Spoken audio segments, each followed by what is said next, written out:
Ready down here.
Good evening. Good evening. It's Wednesday, October 9th, 2024. Welcome to the City of Chester City Council meeting.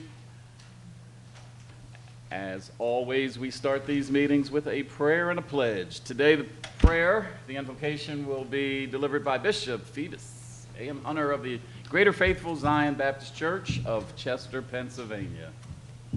Let's all rise.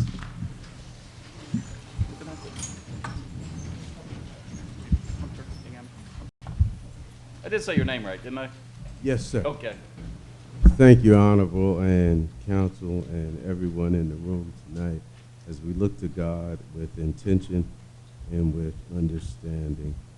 O God, the refuge of the poor, the strength of those who toil, and the comfort of all who sorrow, we commend to you mercy, the unfortunate and needy, in whatever land they may be. You alone know the number and the extent of their suffering and their trials.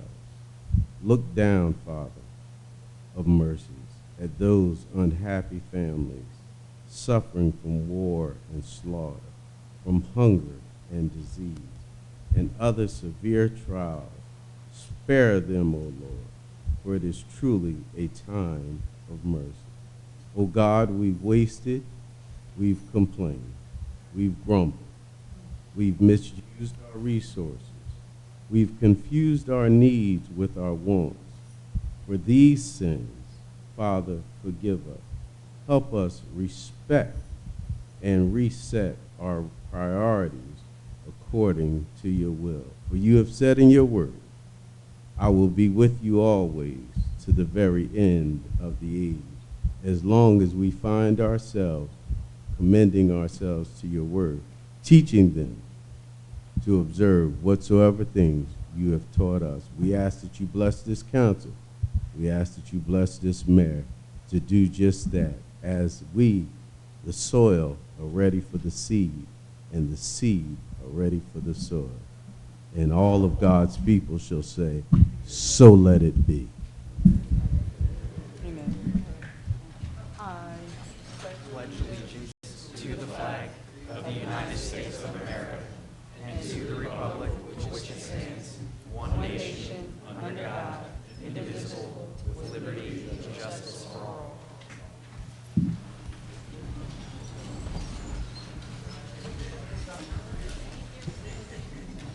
Thank you, Bishop.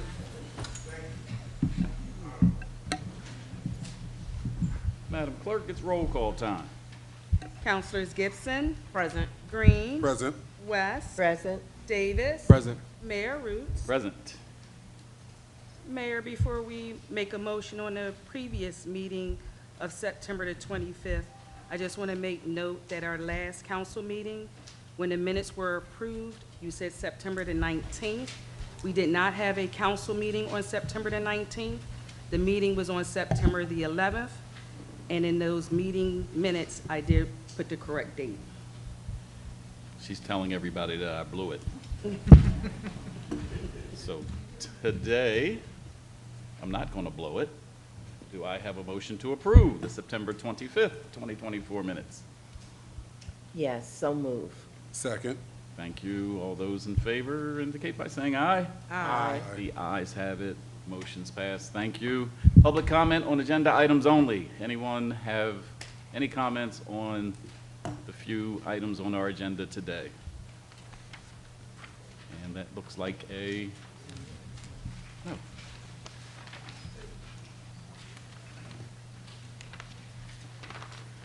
We always give council the opportunity to present any old business or new business. Council? Yes. Good evening, everyone. So, first and foremost, I just want to give a shout out to our very own Chester Clippers for winning homecoming this past weekend. We're gonna give a hand up for that.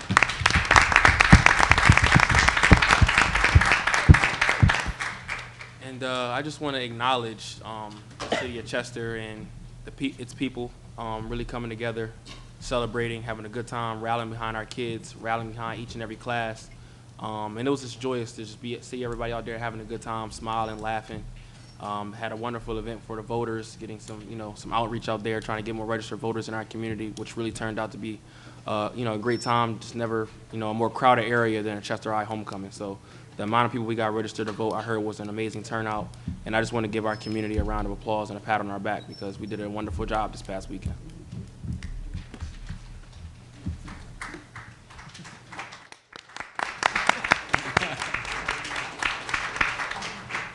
I would just like to acknowledge the family of Dr. Patricia Lewis West. They have our deepest condolences. She was a wonderful person and someone who loved this community dearly. And I'm asking that we keep her family in prayer. Anything else? Nothing. During the homecoming, we also had a special guest. It was the mayor of Baltimore, Mayor Brandon Scott. He was the surrogate for VP Harris. They had a setup for the presidential campaign, and he spoke. We shared the stage, myself, Councilman Davis, and Mayor Scott. So it was great to see him blow through the homecoming. He said he felt very much at home. Speak really quickly, just speaking of mayors, I did look out into the audience and I see our first black female mayor is with us, Mayor Shepherd. So I just want to say hello to you. One of our history makers here in the city of Chester. She was the first black female mayor. Mayor Lee? First Democrat. Yep, she's the first Democrat, so. All right. Madam Clerk. Bill number 9, first reading was on September 25th, 2024. Ordinance number 8 of 2024, an ordinance of the City of Chester, Delaware County, Pennsylvania, amending 901.13 entitled Backfilling and Repaving of Article 901 entitled Excavations of the Codified Ordinances of the City of Chester, 1978, as supplemented and amended by adding new subsection C to 901.13 to include circumstances for base repair, surface milling, and overlay, and repealing all ordinances or parts of ordinances inconsistent therewith. I move that we pass Bill number 9 on its last and final reading. I second that we pass bill number 9 on its final reading. Any questions, comments? I'd just like to say to the community that in the past, we have had a number of contractors who come in and they make repairs on the streets and sidewalks. Well, I'd just like to thank Director Andrew Heyman for getting this bill together so that we can, when hold the contractors responsible for when they're doing work on our streets. We no longer want to see patches like this side is black and this side is gray. We want curb-to-curb repavement, okay? So we're doing this so that our community can look better. And I just want to make a correction on the resolution. The top says Bill number 9. Lower it says Bill number 8. So it's correct. It's Bill number 9, ordinance number 8. Our numbers are off. Okay. They don't have to match. Okay. Are you okay with that? We Yeah. had a Bill number 2. We actually had 2 Bill number 2s that have not gone anywhere. So that's why our numbers are off. Okay. Any other comments, questions? Madam Clerk? Councilors Gibson? Yes. Green? Yes. West? Yes. Davis? Yes. Mayor Roots? Yes. Bill number 10, an ordinance of the City of Chester, Delaware County, Commonwealth of Pennsylvania, approving collection procedures and adopting penalty, interest, and schedule of attorney fees to be added to the amount collected as part of delinquent real estate taxes, municipal claims for delinquent accounts. I move that we pass Bill number 10 on its first reading. I second that we pass Bill number 10 on its first reading. Questions, comments? Madam Clerk? Councilors Gibson? Yes. Green? Yes. West? Yes. Davis? Yes. Mayor Roots? Yes. Resolution, the Council of the City of Chester does resolve that it does hereby reappoint Susan J. Dennis as a member of the Chester City Planning Commission, term to expire December 31st, 2028. So moved. Second. Any questions, any comments? Madam Clerk? Councilors Gibson? Yes. Green? Yes. West? Yes. Davis? Yes. Mayor Roots? Yes. Resolution, the Council of the City of Chester does resolve that it does hereby ratify the approval of an independent contractor agreement between the City of Chester and Nicole Wagman for professional services related to community and economic development to commence on October 1st, 2024, and shall continue until March 31st, 2025. Further, that it does hereby authorize the proper city official to execute the agreement for and on behalf of the City of Chester. So moved. Second. Questions, comments? Madam Clerk? Councilors Gibson? Yes. Green? Yes. West? Yes. Davis? Yes. Mayor Roots? Yes.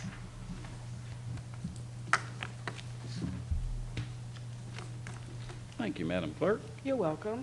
We've got a few presentations. Who's going to announce our presentation order? Were you, Ms.? Not a problem. Councilman Fred Green, you're up first. All right. First and foremost, let me just say good evening to everyone. This month, 20 years ago, tragedy struck the city of Chester. 4-year-old Jemiah Butler was killed on 9th and Tillman. And it's a day that changed my life. I was 11 years old living down the street in the LV. And I realized at 11 that if we have 4-year-olds in a community getting killed, we got a serious problem. And I knew right then and there that I didn't want to be a part of the problem. I wanted to be a part of the solution. And so for the last 20 years, I've dedicated my life as a community activist and fighting on behalf of the people of Chester and fighting for justice and standing on the front lines against violence. And it is because of Jemiah that I am who I am and I sit where I sit, because I started fighting when she got killed. And so her family is here today on the 20th death month of, I wanted to present something to the family.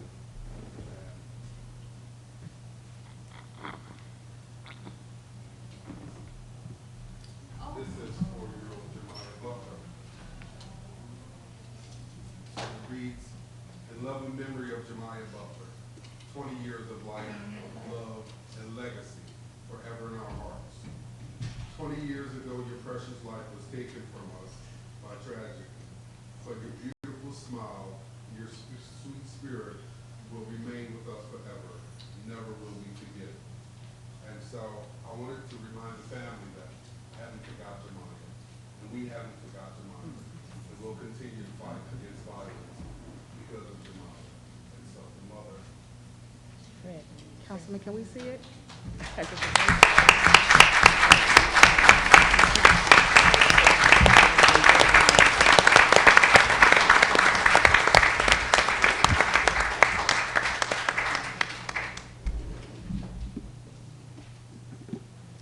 Jemiah's sister, and this is her mother. She doesn't want to say anything. This one is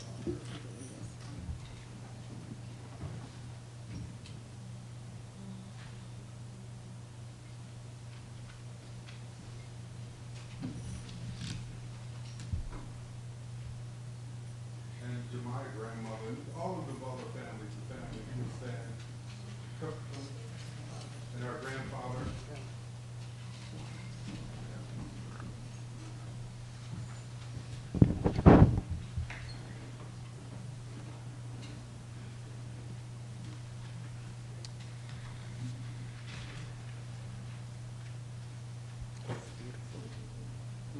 I remember this.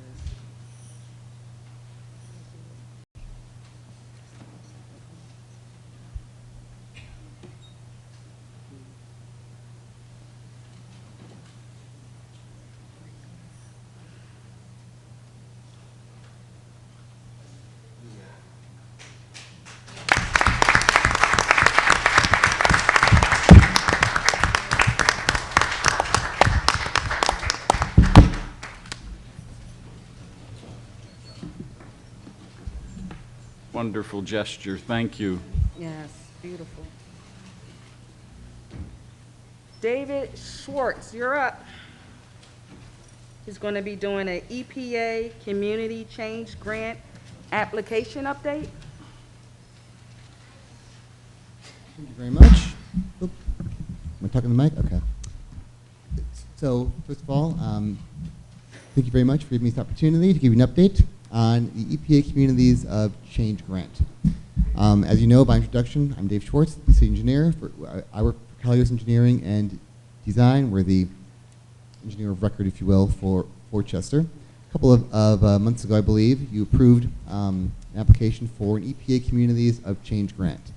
This is a program that it's a new grant program being funded through the bipartisan infrastructure legislation that passed a couple of years ago.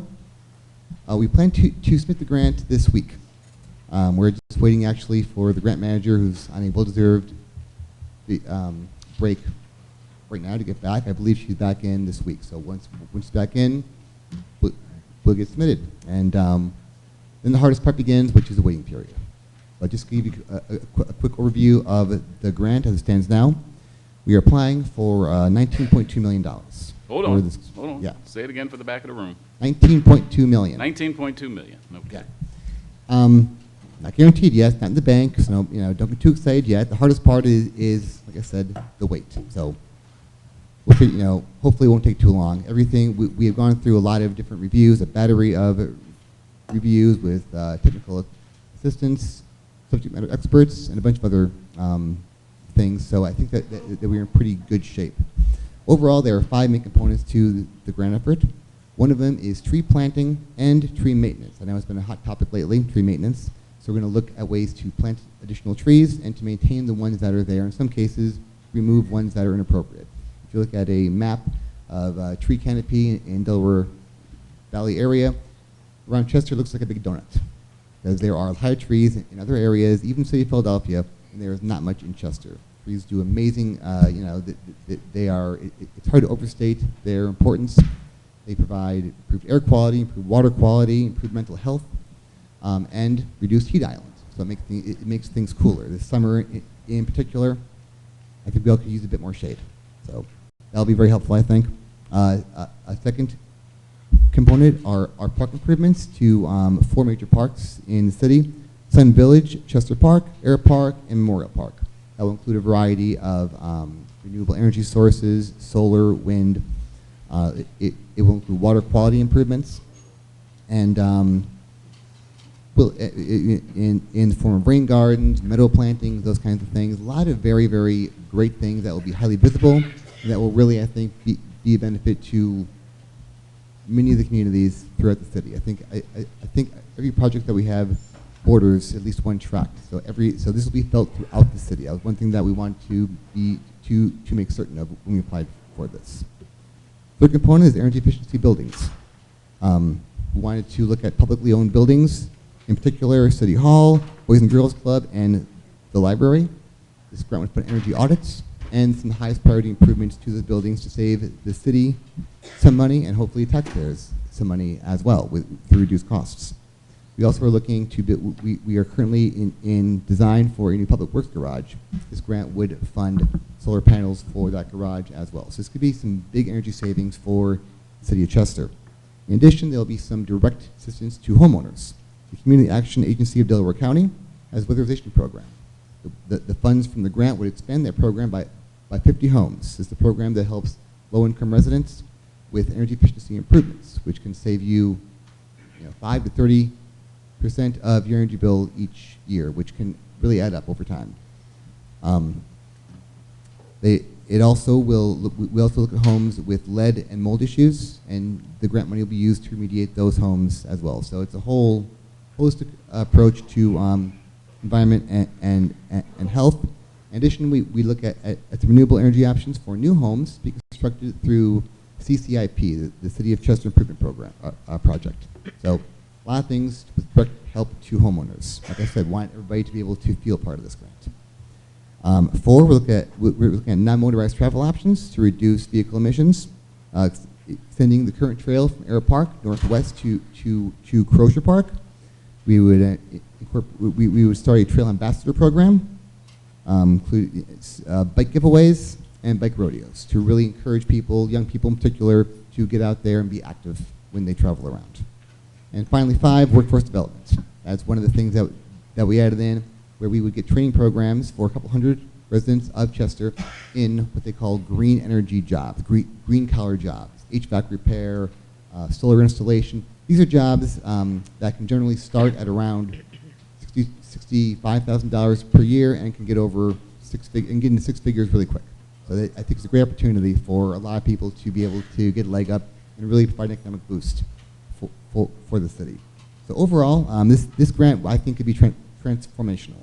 The idea of this grant is to turn the page on the kind of old post-industrial city into a new city of sustainability, a new green city. It could really be a new way to brand and to reinvent Chester. So that's the purpose of this grant overall. If you have any questions about any of the specifics, more than happy to answer them right now. But I do have a question. absolutely. Excuse me. Could you go back over the part of the grant that's going to help the homeowners? Sure. Oh, I'm sorry. I tend to talk fast. I apologize. I think it's the mic. Better? Okay, We sorry. can hear you, I but will, just go a little slower so we can understand you. I will slow down. Thank you. I apologize. Yes, the part for the homeowners. Yes. The Community Action Agency of Delaware County has a weatherization program. This is a program that anybody can apply for. It assists homeowners to increase the efficiency of their homes, whether it's insulation, window repair, those kinds of things. This grant would be used to expand that existing program. And it would be used in some cases if somebody wants to do installation, they'll need a new roof or a new boiler or a new furnace or whatever the case may be. The funding from this grant would help to increase the efficiency and the effectiveness of that program. It expanded by about 50 homes. Is there an income requirement? Yes, it's for, I believe it's for low and moderate income. I don't have the exact numbers on that, but that is what it's intended for. And about how many residents could be assisted with that program? Through the Community Action Agency program, Yes. about 50 additional homes. 50? Additional homes. Yeah, in addition to what they are already doing. I don't know how many homes they do currently, but this would increase that by about 50 homes. The other portion of this is the City of Chester Improvement Project, CCIP. CIP. They're building phase 1 of new low and moderate income development. And in those 10 homes, they want to look at heat pumps and solar installation and so forth, so people can save a little bit of money And we did some calculations, and on average, people could save between $300, $400, and $1,000 on utility bills per year, which is nice for, can really provide some financial boost for people, and frankly also for the city. The more money people have in their pockets, more they're going to spend, hopefully locally. And the shops here. What's the name of this grant again? The name of the grant is the EPA Communities of Change Grant.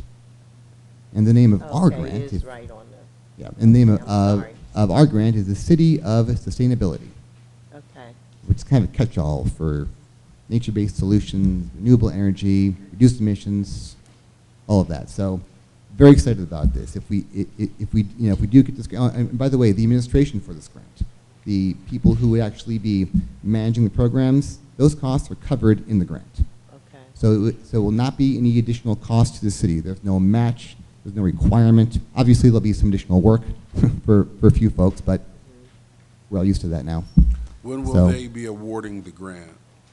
You know what? I don't know. The grant technically is due in November. Now, what I understand is they've been awarding this, or they will be awarding it on a rolling basis, and the grant applications thus far have been slow going in.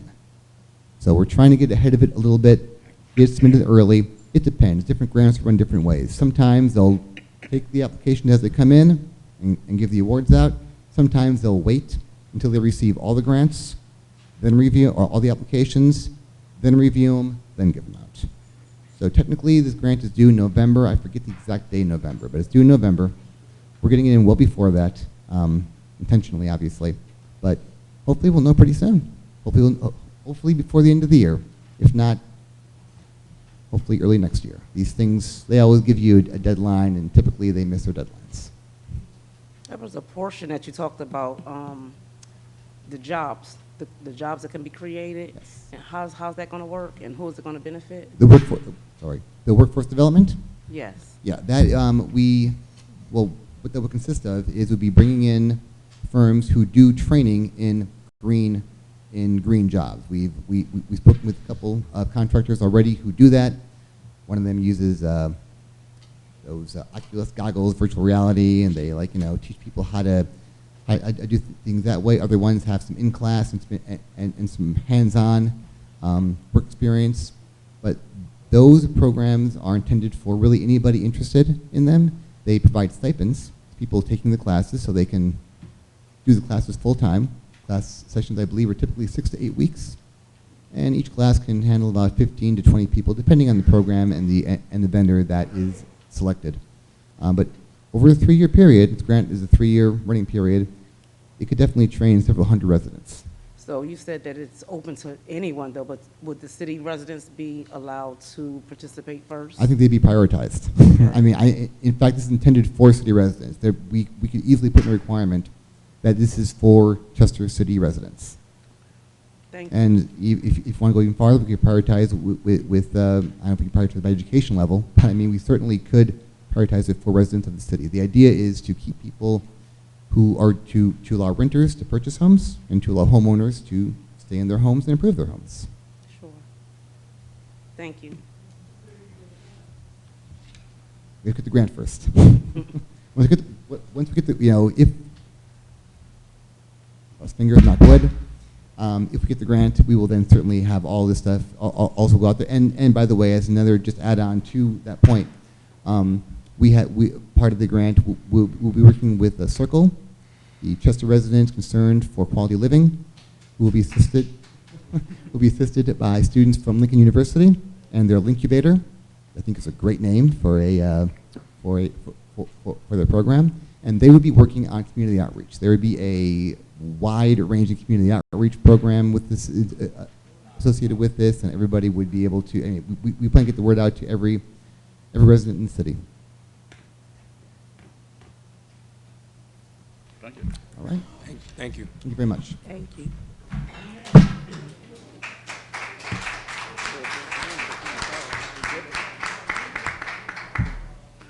I'll just add to his comments. I know it was a little tough hearing. That microphone is challenging, and you're going to hear a lot more about the grants and the detail that particular grant and the details once we're awarded the money so that, that we can get started. We've been working on this since January, so this has been a long, long process. I have to say that it's been great working with the EPA on this grant.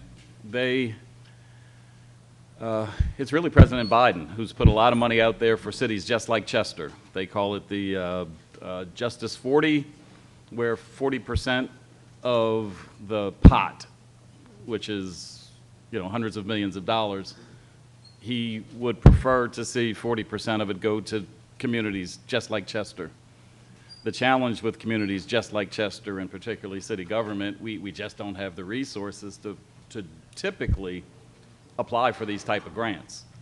But we just cobbled together everybody we could find. It was really great to discover that Collier's engineers had a grant writing component to their company.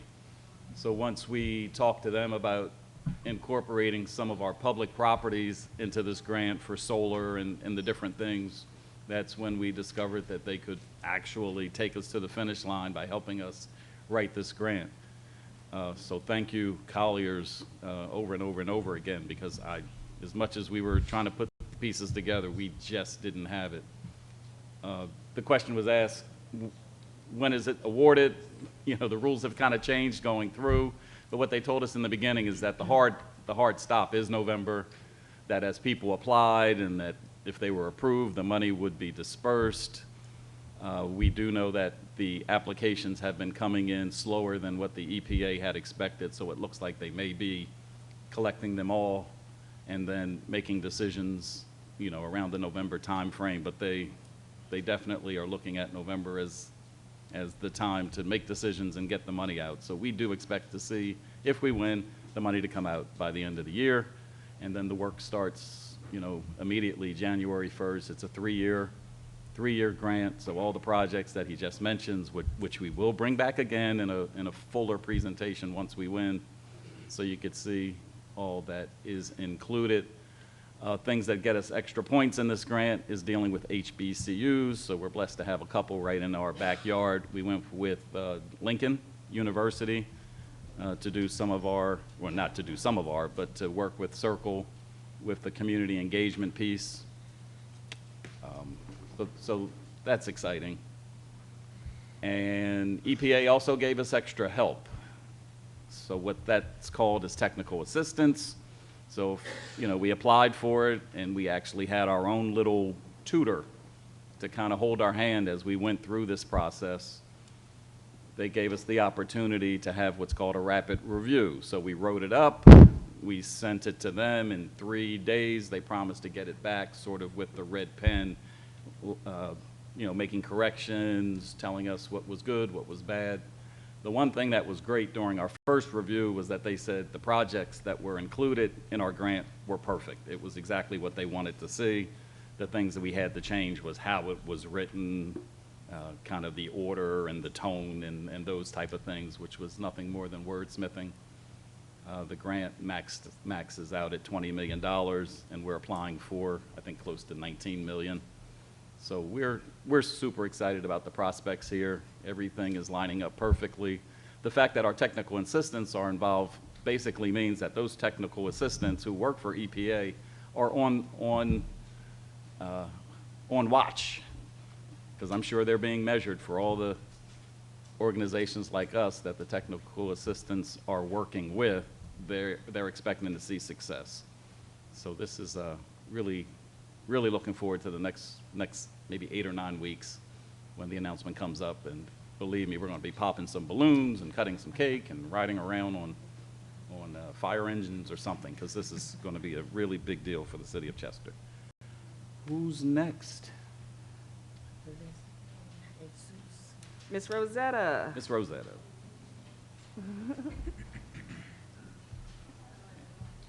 Oh, that's not Miss Rosetta. Not Miss Rosetta. I thought she was going to introduce you. That's why I said Miss Rosetta, so. All right. I'm here to talk about breast cancer. What's your name? Dr. DeJesus, but you can call me Liz. Okay. So breast cancer is the leading cause of death in our women in the United States of America. Importantly, 1 in 8 women will be affected by breast cancer. So if you know 8 women, 1 of those women will be diagnosed with breast cancer or already has been diagnosed. Importantly for me, the women that are diagnosed with breast cancer, if they are women of color, the chances that they present with more advanced disease, meaning later stage, with limited treatment options are higher. So again, I'm Dr. Elizabeth DeJesus. You guys can call me Dr. Liz. I'm from the Hospital of the University of Pennsylvania, or UPenn, from Philadelphia. I am what's called a surgeon in training, or a surgical resident, in the Division of Breast Surgery. My job over the next 2 years is to dedicate research to make sure that I eliminate breast cancer in our community. I have a lot of projects that I'm doing. I'm looking at pollution and how it affects breast cancer. But most importantly, and the reason why I'm here, is that I'm working very closely with Ms. Rosetta Carter on 2 important projects. The first is that I will be speaking at the Breast Cancer Awareness Luncheon on October 16th, and I hope to see many of you here and continue to talk about our fight to end breast cancer. The second is that I'm doing a project. Our research has shown that women of color who are overweight or obese have higher risk of developing breast cancer. That's a problem. I'm creating a focus group here, and the focus group will be asking you all how we can create a weight loss intervention to help reduce the risk of breast cancer. So again, I'm Dr. Liz. I hope to meet many of you here. I'm very excited to work with you all, and I'm thankful for the opportunity to speak.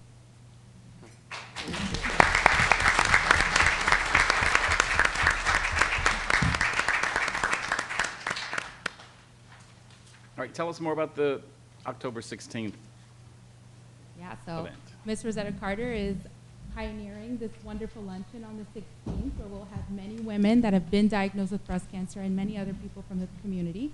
And I'll be there with my flyers, looking to talk to you about my project and hoping to recruit you to come figure out how we can help you all lose weight if you need to.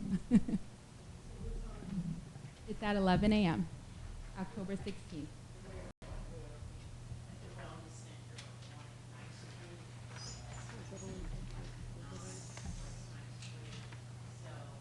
Come to the mic, Ms. Carter. I was going to say, for those that Come on probably up, they can't can hear hear Ms. you. Rosetta. I'll step to the She's coming side. up, okay.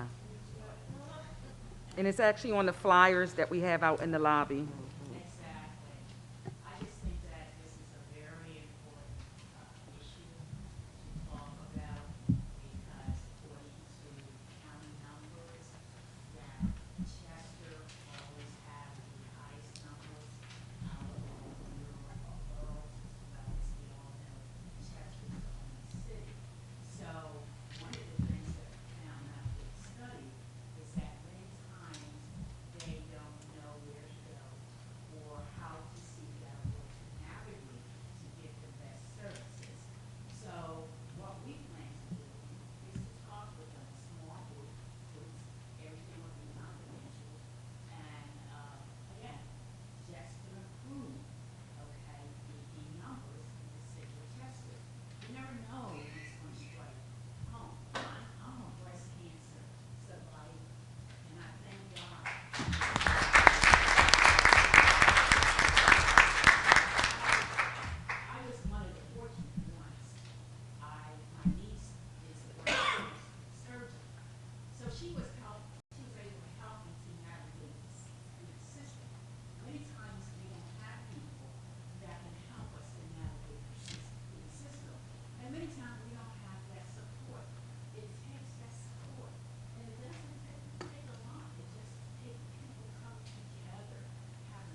Thank you very much, Ms. Carter. Thank you.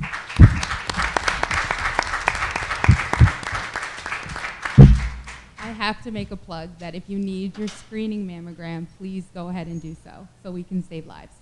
Thanks, guys. Thank you, doctor.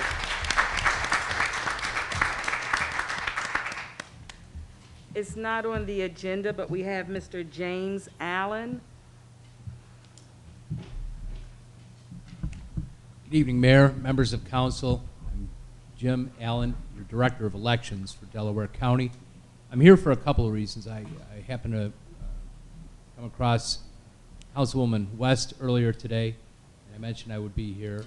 There are a couple of polling places that are changing. I should preface that with, as we all know, there's a major election coming up, and we anticipate that more of our voters will be using in-person voting in our precincts this time than either 2 years ago or 4 years ago, especially 4 years ago. There are two polling places that we had to change because of the issue with the Chester Park barn roof ahead of the primary. And those were Chester City 1, 2, and 1-8. First Ward, 2nd Precinct, First Ward, 8th Precinct. We moved those temporarily, as you may recall. We learned about this whole issue with the roof only 2 weeks before Election Day. We moved it to Parkside Fire.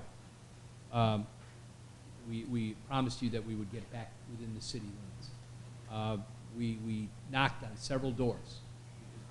We wanted to avoid what we ultimately had to do. We checked at a funeral home, secondhand store, the Salvation Army, Friends Meeting House, and the Literacy Center. And we were denied at each front. Stetzer schools under the election code have one answer to give election authorities, and that's yes. So the difficulty there is that we have 3 other precincts already voting there, so there will be 5 now. So we will have electronic poll books, which will speed up check-in, which will allow any voter from those 5 precincts to go to any one of those poll pads and then be directed to the right part of the place where they cast their ballot. We're also, I'm grateful to be able to work with the mayor on a regular basis. He probably feels he hears from me too often, and he's nodding his head. And but you've been very helpful, Mayor, in navigating this, as well as the replacement for another location, and this was related to Sun Village, also with a problem with the building there. We did locate at Gilbert's Ballroom, precincts 2-4, 2nd Ward, 4th Precinct, and 5-2, 5th Ward, 2nd Precinct. And we were not able to continue at Gilbert's Ballroom. The mayor was instrumental in us being able to identify a long-standing business who's just been absolutely receptive and wonderful, Guy C. Long, Incorporated at 700 East 9th Street. So if you voted at Gilbert's Ballroom in the past at the primary, and before that at Sun Village, you will be going to Guy C. Long. Going back to Stetzer School, we're going to try to work with the city to see if we can either pay out of the election budget off-duty police to direct traffic. Perhaps there's additional parking that can be used in the playground area. We also want to work with the city if we can get one or preferably both sides of 17th Street to be temporarily by police order, by council order, or by the mayor, just to be, for the voters that day for Stetzer School. And we'll run the interference with Widener because we know that's not going to be, that's going to create possibly an inconvenience there. We want to do everything we can to make this run smoothly because we value everybody's expression of the First Amendment right to vote. With that, I'll take any questions. So no questions, but Jay, can you just go back and clarify, because I heard one thing, but we just want to make sure everyone else That got was going to be my question. a very clear cut on what. So let what's going me on. ask, because you made it all statement and put extra words in there. Sorry. Polling changes. The first one that you mentioned is Ward 1, Precinct 2, Ward 1, and Precinct 8. They were at Parkside Fire, Now they're going to Stetzer. Correct. Yeah, okay. Yeah.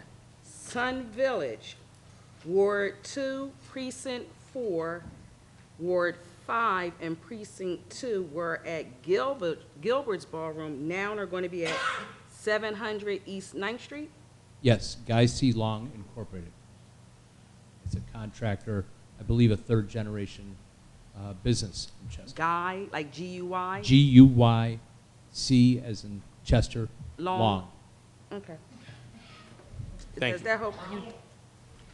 Okay. Yeah, for the people listening at Right, home 'cause I and was- streaming live, I just wanted a clear-cut message on what was being communicated, so that way everyone's on the same page, that's all.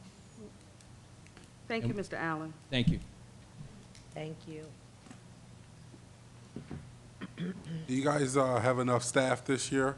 I know last year you guys came and was looking for people to work the polls. So how are you guys doing in terms of staffing each polling location? We're in pretty good shape, but we always like to have more backups.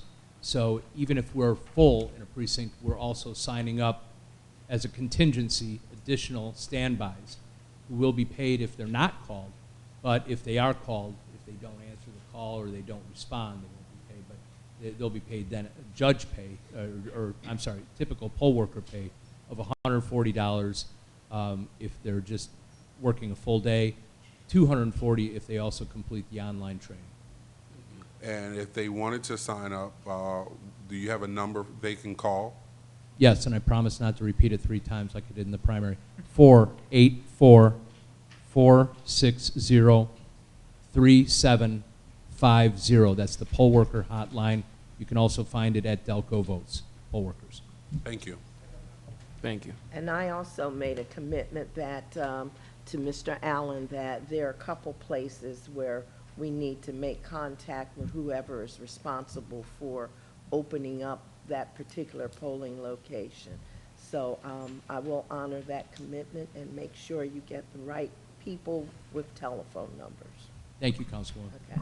Appreciate it. Did you say, I'm sorry, did you say $140 just for the regular poll worker and then $240 if they take the online course? If they take the online training and pass the test and then serve on Election Day, it goes from $140 to $240 for service. Not at all. Thank you. I hear council whispering, they're all going to take that day off. Work the polls. Okay. We're up to everyone's favorite part of city council, and that's public comment. But before we hit that, I want to know if we have any comments from our chief of staff. Nothing? Good to see you, though. You look good over there. Let's see what we got.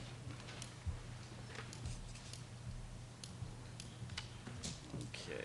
We got a few here. I really want to encourage you guys to pick up this color flyer. It does announce all the things that we're aware of that's coming up. You can also check the chestercity.com website. You can also check out, if you have Comcast, Channel 5 on the government access channel. And if you're on Verizon, I think it's channel. Somebody help me. Anybody know? No. It says it on the bottom of the sheet. 29 on Verizon? Thank you. Thank you, Justin. What did you say? Justin I was saying, in case you forget. Oh, it's on the all flyer. details of that. That's what I get. It's right there on the bottom, channel 29. I just want to highlight a couple things before we go into public comment. Block captain program, we're looking for people to apply to be on the committee for the block captain program, and if you're looking to be a block captain. The site's there.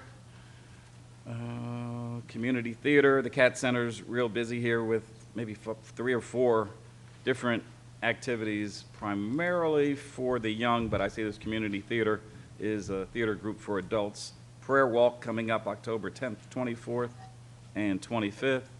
Ethel Waters Park, directly across the street, which is a hot spot in the summertime for the Tuesday Oldies dance party. Thanks to a lot of people, particularly our Public Works Director, Andrew Heyman, for being the MacGyver that he is. we have the fountain working. So we had a lot of help from Delcora, Chester Water Authority also chipped in.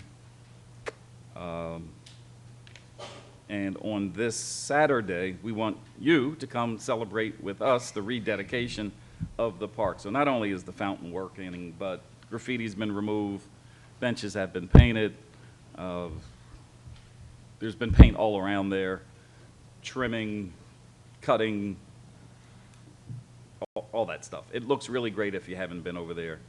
The fountain, if you want to see it in action, it's on automatically. It turns on automatically at noon. It goes off at 9 every evening.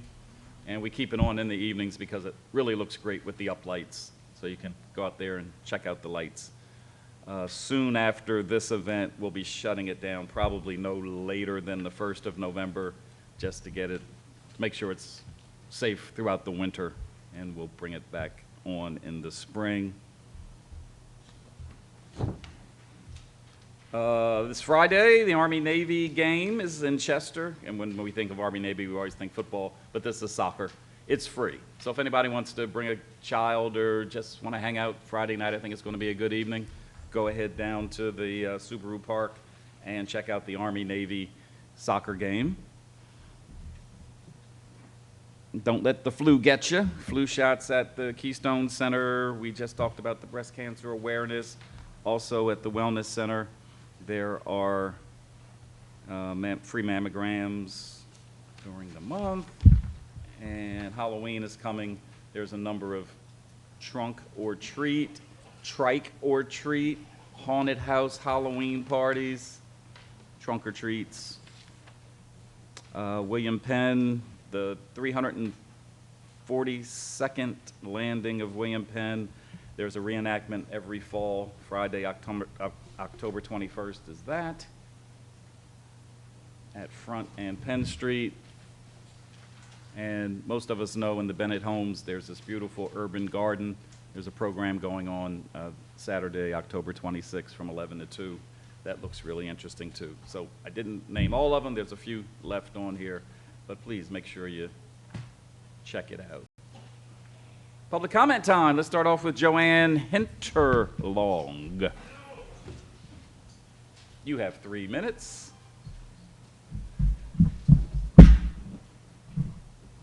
Good evening, Mayor Roots. Good evening. And council members. My name is Joanne Hinterlong. I live and have lived at 503 East 24th Street in Chester for 56 years.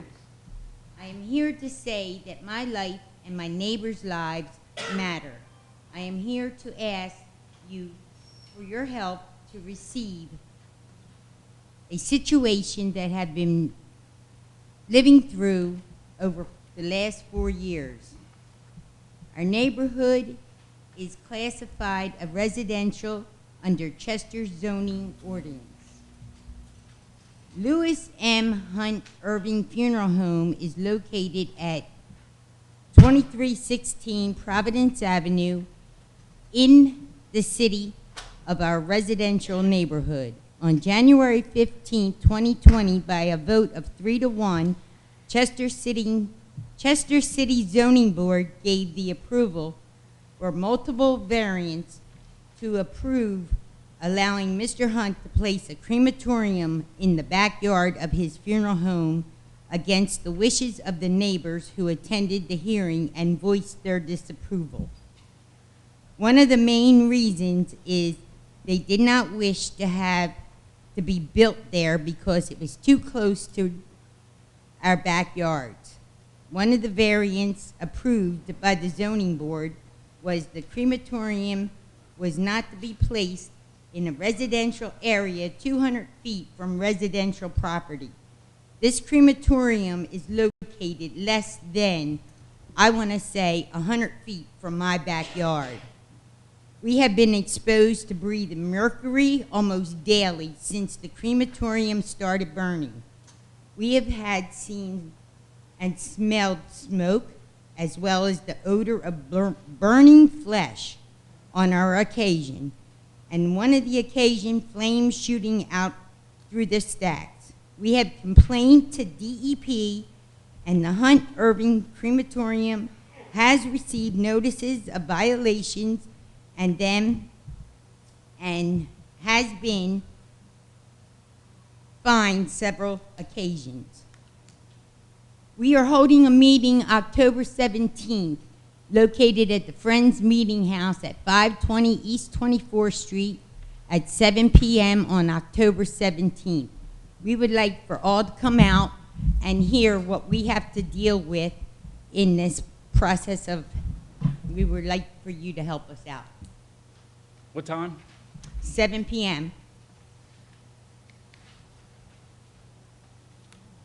Have you invited DEP? We can. I mean, you should. Those. It just seems like every time we call DEP, they say they come out, they don't find any findings. But we take pictures, we have videos of when it is happening and things like that, and they don't see anything. We'd like to know if we can be, I guess I have to ask DEP, if we could be there when they come out, so we can see if they see any of the findings that, and I can show them some of the film. Well, I would encourage you to continue to take pictures, videos, and submit them to DEP.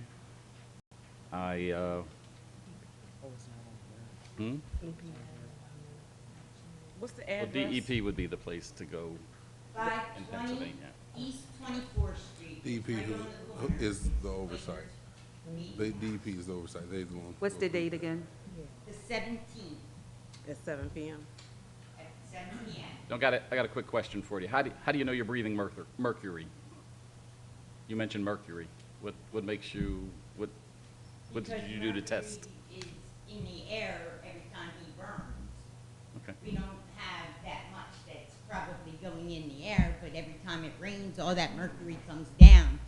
I was told that I can't even plant a garden anymore to grow my own vegetables, and because of the mercury that's coming down into the ground. And I can't afford them in the grocery store. So, and I like fresh vegetables, and this is blocking me off. Thank you. Thank you.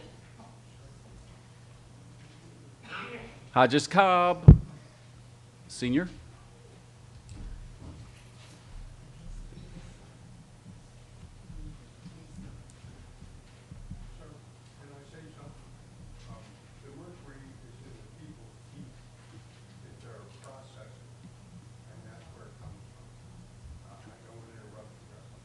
Thank you. You got 3 minutes, sir. It's all yours. Get as close to that mic as you can. If you need to take it off the clip and put it in your hand, if that's more comfortable. They probably hear me. Well, go ahead. Let's see. Okay. Good evening, Mayor Roots and Councilman. Good I evening. live at 519 East 24th Street. And what Ms. Joanne was saying is true. I live on adjacent from where the stack is at. And the things she said, I followed up and got the reports from DEP. And I went through some of the reports that DEP stated and came out. And in the report, it stated in the report that it was traces of mercury also. Then in the report, it had where the funeral home had to call the maker of the crematorium. So they responded back to the crematorium and the funeral home. And it seemed like DEP called them to get the answer if the problem was resolved. So one of my questions was, did we have like a policy and procedure that follows with DEP, or we just go along with DEP and whatever they say that is good to go by? And also, on top of that, it is unlawful, the distance that it has been placed, but it wasn't on your watch, but it still was unlawful. And it was other things that was unlawful as far as the procedure of them burning the body. At the beginning, in the report, it's a lot of discrepancies where at times they couldn't burn the body. If the body was over a certain weight, they had to take 3 stages to burn, like a preheat, then a burn, and then the unit was just installed in 2020, and then the report, I say like 2 months ago, they were finding cracks in the building and everything from the beginning, which to me, it should have been under some kind of, it should have been covered by some kind of warranty or something to have it fixed. But that's just little things, so I hope to see y'all all at the meeting, and we can go in depth or more. We have papers printed out, I have it printed out, and I can answer them all. So thank you for your time. All right, thank you. Thank you.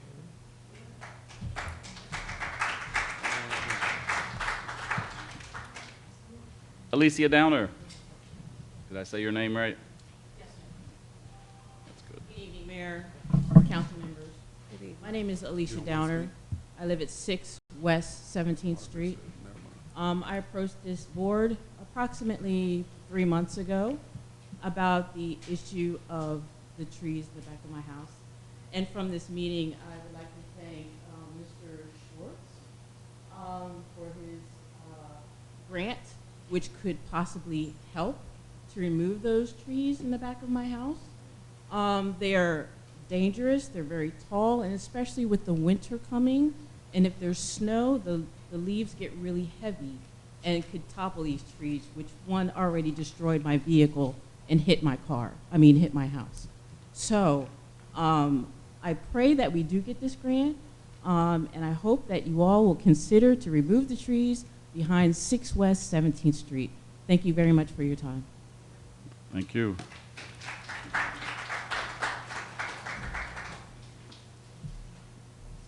Joni Asbury.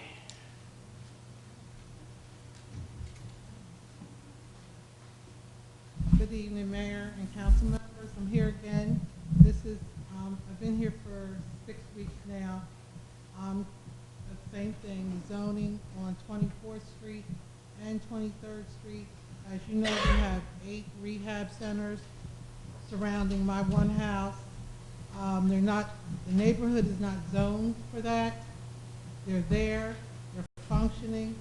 I know Ms. Gardner is working on it, I understand that, but it's also becoming a distraction in the neighborhood, and it's very annoying to me because when I bought my house, I bought it in a neighborhood, I did my research, it was zoned as a neighborhood.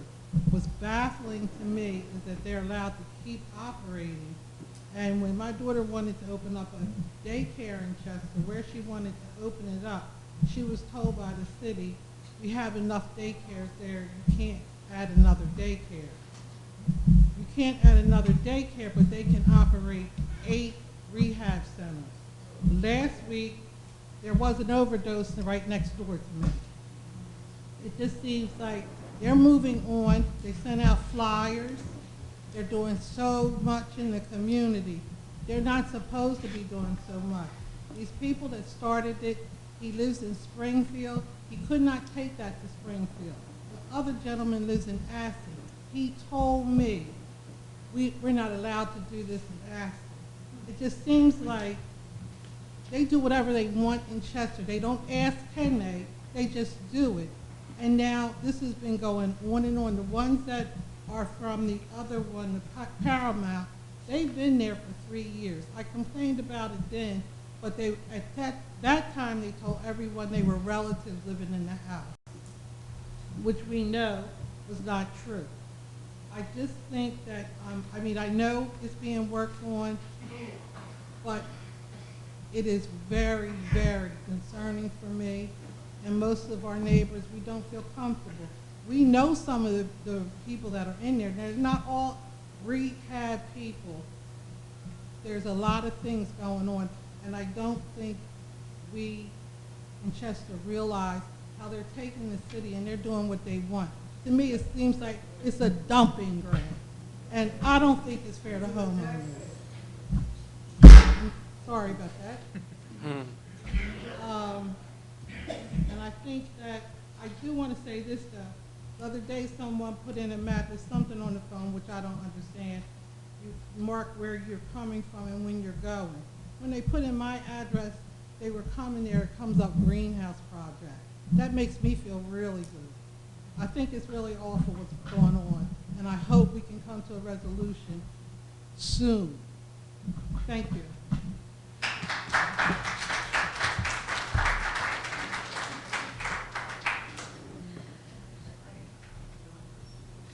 One statement that you mentioned is very much true. People do come through Chester. They don't ask. They just do. You know, there's a lot of times when builders, developers, rehab folks should be coming right to this window on the other side of this wall before they do any work. Sometimes they do, sometimes they don't, sometimes things don't go well or right. So the other thing that you are acknowledging, and I thank you for bringing up Ms. Pender and zoning, we are talking about this pretty regularly. Just this week, let me tell you what I learned about the different types of, let's just call them recovery houses, because that's kind of a generic word for what's going on up there.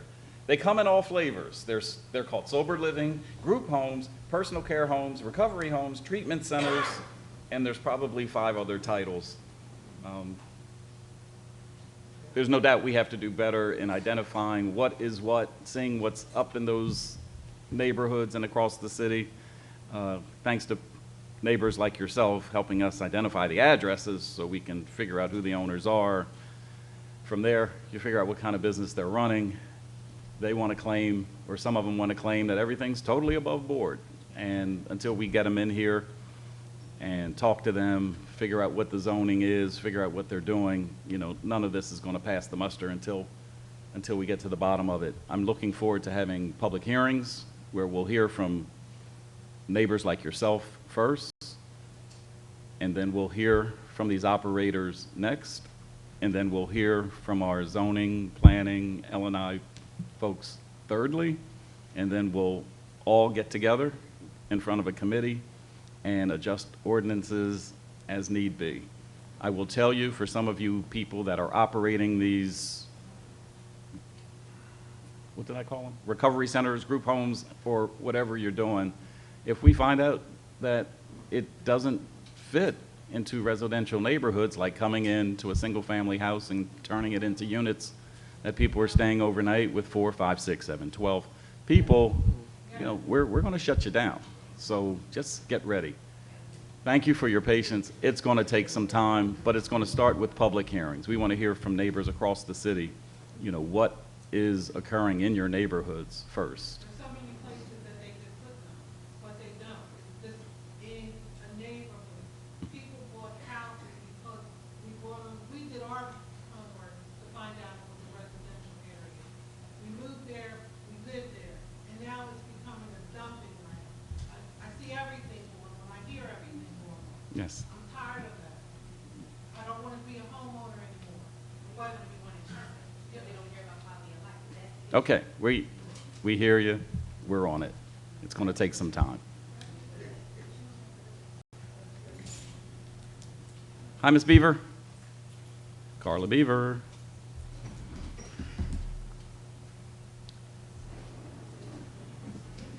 Good evening, Mayor. Good and evening. council. Evening. I'm here again. Welcome back. So I asked about the lighting on Butler Street. Nothing happened. The tree is still coming over that one light that we have on our block. The light that's at Hughes and Butler don't work at all. And I feel as though that we need another light on our block. And it's a pole that's directly across from my house that has just been sitting there. And then I asked about getting a sign about people with their dogs so y'all can start finding them. And we need cameras in that area. So that's it for today. But you know, you'll keep hearing from me.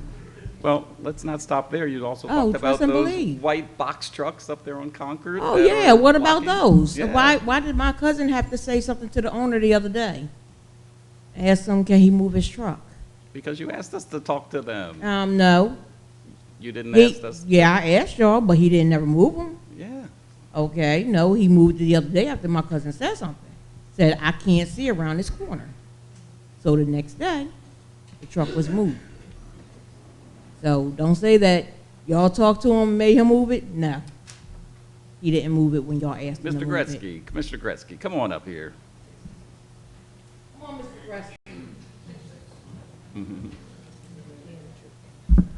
So both of the box trucks that you're talking about, they are valid. They were ran. Officer Jones ran them, and the other vehicle you were talking about were tagged. But we did talk to them to have them addressed. I have Monday meetings with the mayor.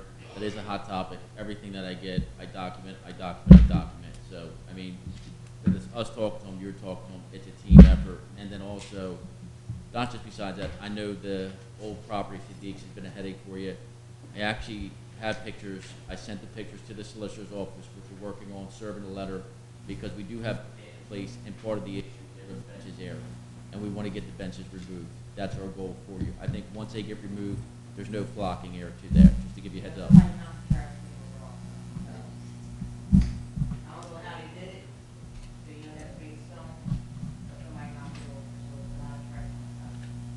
But anything you do send me, they all have to address it.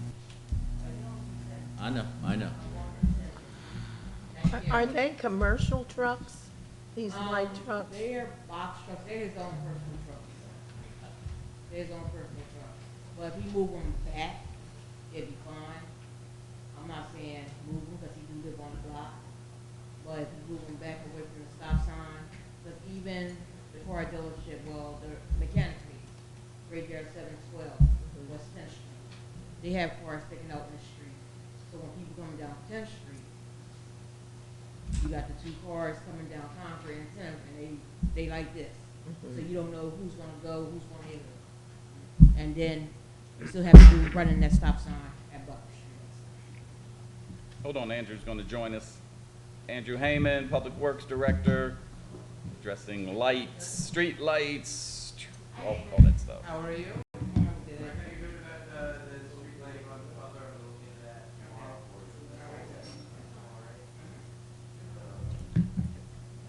And then the, So I was told the people that came over there to clean up the lot, talked to their boss. The boss said that he didn't want to dismantle, but if we could get them to take them down.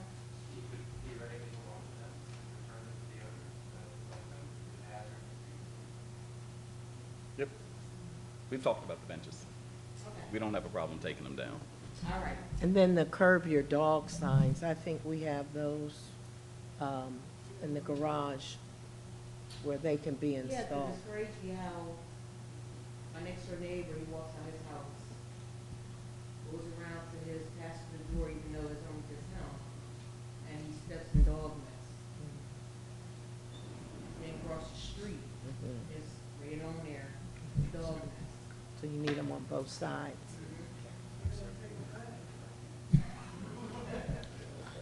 Thank y'all. Okay, thank you.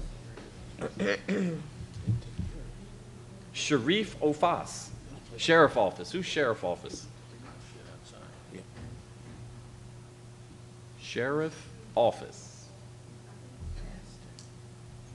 Is that you, Bishop? Well, come on up here. Gotta put your name, gotta put your government name down here, not your government job. Good afternoon, Honorable and Council. Certainly to our Commissioner and my President of the Chester Chaplains Corps, Lisa Dennis. I stand before you today with a very short period of time, and I am Bishop Phoebus Alm. Okay, I serve as the chaplain and oversight of all chaplains in the great county of Delaware. I serve out of the Sheriff's Office. I am the task force leader of Faith in Blue. If you haven't heard it, please look it up. And just to give you a quick snippet about it and to invite you to share with us on this weekend, whereby all law enforcement throughout the United States of America, regardless of what letters are behind their names, their positions, or such, will be doing this weekend's events which was handed down by President Obama, put under the direction of the United States DOJ, and is commanded and demanded to be principal in every police department, every law enforcement agency, to de-escalate many of the tensions between people, to also insert a peace and justice and unity effort for all who work in law enforcement and have to deal with the public. So it also addresses community policing, as well as it also addresses police reform. Let me read this real fast, and if I go too fast, I apologize. National Faith in Blue Weekend. Faith in Blue is a collaborative initiative that builds bridges and reduces biases by facilitating engagement between law enforcement professionals and the communities they serve. Research has shown us that non-enforcement engagement of officers and residents is transformative to safety and inclusion. Over a 4-day weekend each year, Faith in Blue consists of thousands of locally organized events in all 50 states. These activities include community forums, service projects, unity marches, and hundreds of other initiatives that bring the community together in the spirit of reconciliation. Faith in Blue organizers represent every major national law enforcement group and faith tradition in the United States. The efforts is co-convened by Movement Forward, Inc., One Congregation, One Precinct, which is one cop. Also, the initiative of the United States Department of Justice, Office of Community-Oriented Policing and Serving. And so I bring that to you today to say to you this weekend is our national celebration. I have a few pamphlets I will leave around for you. I also have a few flyers that we are inviting everyone to. This year we're doing our second-year panel. Oh, you got 10 seconds. 10 On seconds. gun violence and anti-cyberbullying and cyberbullying, which we have did major research even in your very local school district and was able to find some things, and we're working on those things that we hope that we will have the support of you and your council. Thank you very much.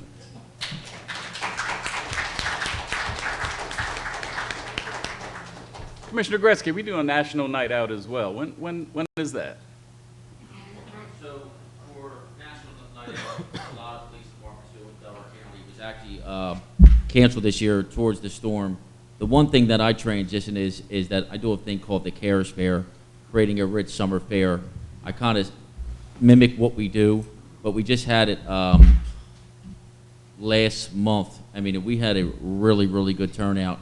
I think if you want to do this the right way with, for National Night Out, we got to pick the right location, somewhere like the Union Stadium, reach out to certain vendors, more community members, and do a real big blowout. But it is once a year for a National Night Out.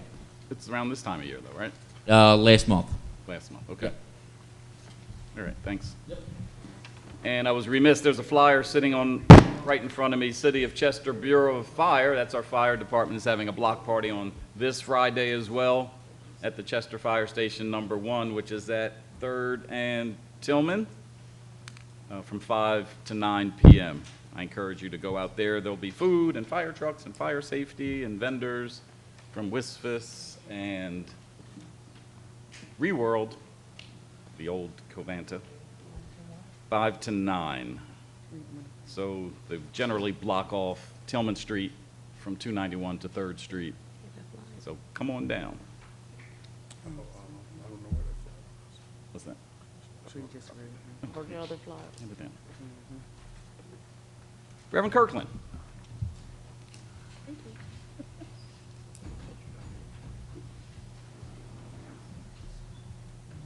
do it my pen for you. Good evening, Mayor and Council. Good evening. Just real quickly, I did receive some right-to-know information that I wanted to share with both you and the public. I thought was very, very important. Unfortunately, I forgot my glasses, so I'm going to try to work this with my cell phone. I know that we are now, I was going for mine.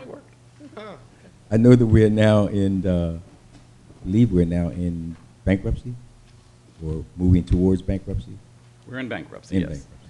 Okay, so I wanted to just share with you some of these consulting fees and contracts that were signed off by the receiver, some of the amounts. This one deals with Fox Chase, and it talks about audit matters. And the amount is $1,341,256. Once again, we're in bankruptcy. And here's one for, this is one that kind of surprised me, Mr. Shavosky, because I thought Mr. Shavosky was just a partner with the receiver, but here it says his consulting, he has a consulting firm, and in his consulting firm he is has received to date $1,104,000. And he's supposed to be the economic development czar, I've been calling him. And I'm trying to figure out what he's done thus far for $1 million, a little over $1 million. The other one is for, this is for PFM Group. Their contract with the receiver is $1,913,705. In bankruptcy. Here we have, Mr. Kapoor, who was, I thought was the chief of staff for the receiver, chief of staff. However, Mr. Kapoor receives $913,720, but he also receives on top of that another $385,000. I thought he was simply the chief of staff for the receiver. And then finally, there is the legal matter. John P. McLaughlin was receiving an extension of $600,000, but they extended it even more to $1,704,500. I'm a little confused because we're in receivership. I mean, we're in bankruptcy, and these are consulting fees. This is money that could be going to residents. Thank you. All right, thank you.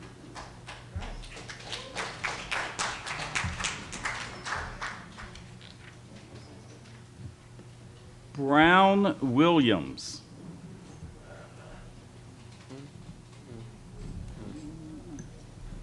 Two of them getting up.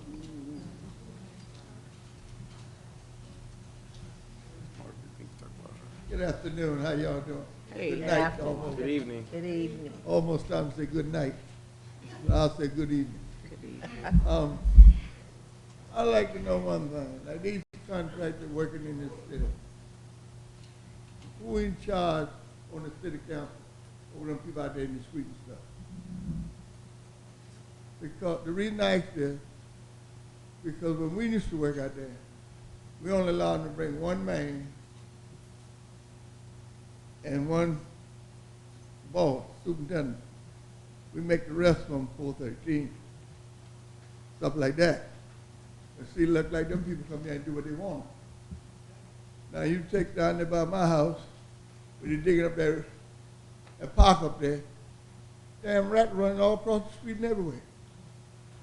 Where all the mice coming from? Out that woods, they're digging it up. And ain't nobody doing nothing about it.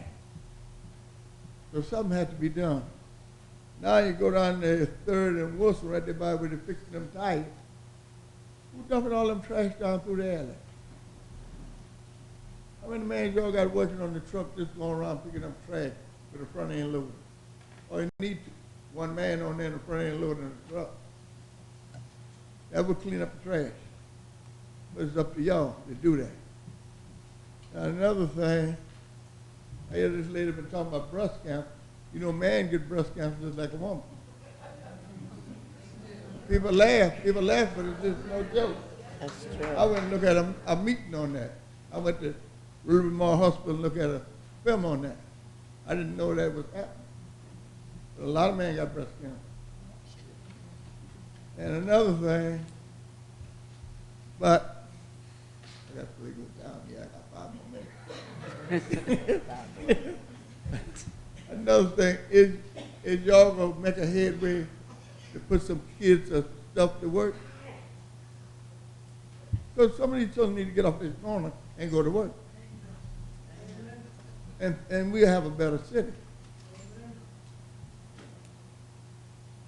See, we messed it up at Local 413 down there. The count dropping. I know it, but a lot of people don't know I know it, and I know it. And if the count drops, it might move us charter in the Philadelphia. I hope it don't happen, but it might go. Because them fellas down there, if you don't pass the 85, you can't work in the local no more. Well, I see some of them fellas used to be down there, couldn't spell their name. But we help one another. But they had to feed their family too.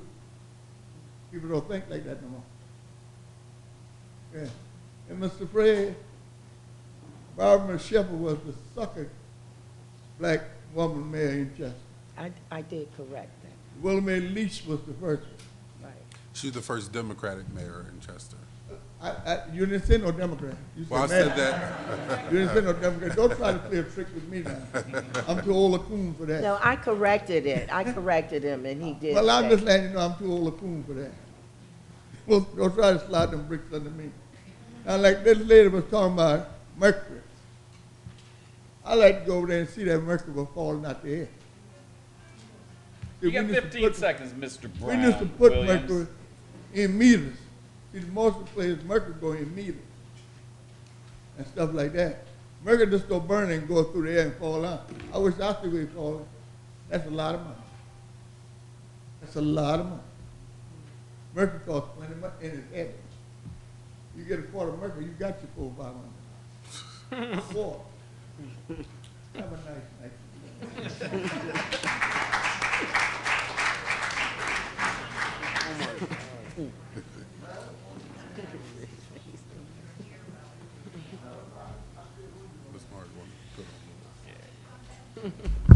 Good evening, Mr. Roots. Is she on Is it low enough? Oh, okay. Good evening. First, good evening, everyone, Mr. Mayor and Council. I want to thank you, Mr.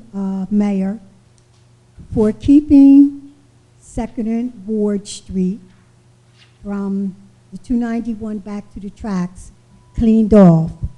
But even though the city's coming out and cleaning it, on a Friday, a Sunday night, you get up Monday morning and it's dumped with trash all over again. But you're doing a good job, an excellent job of keeping that strip cleaned off.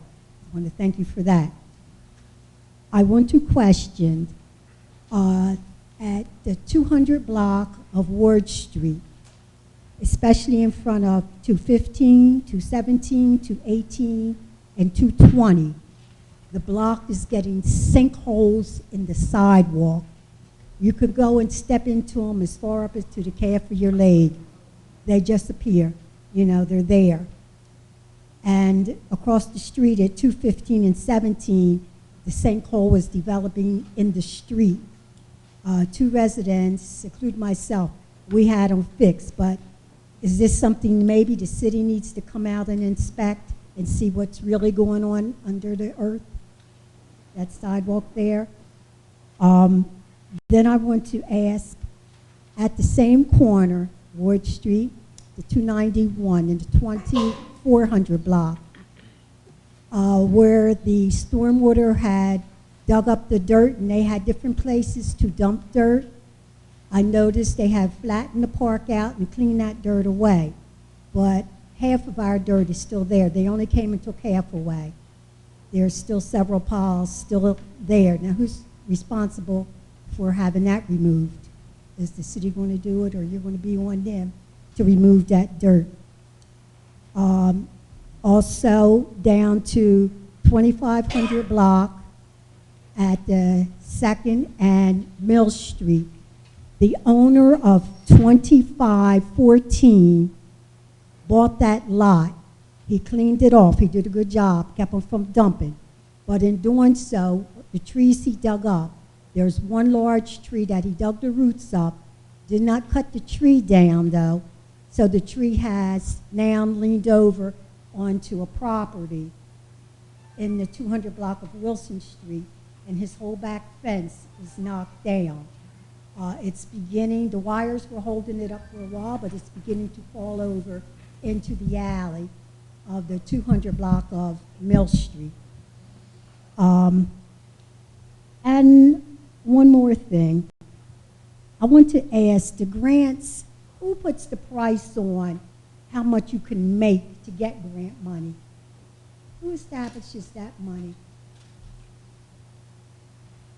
I'm not quite clear what your question is. Okay, do you have to be poor, or just low income? Because I'm not poor, but I'm low income, but it's not low enough to qualify for any of these grants. Home repairs and things, basically. So who puts a price on how much you can make? How much you have to have in your bank and stuff? So Yeah, the guidelines for it. each grant is different when it comes to guidelines. It all depends on what the grant's for, where the grant's coming from, state money, federal money, it depends.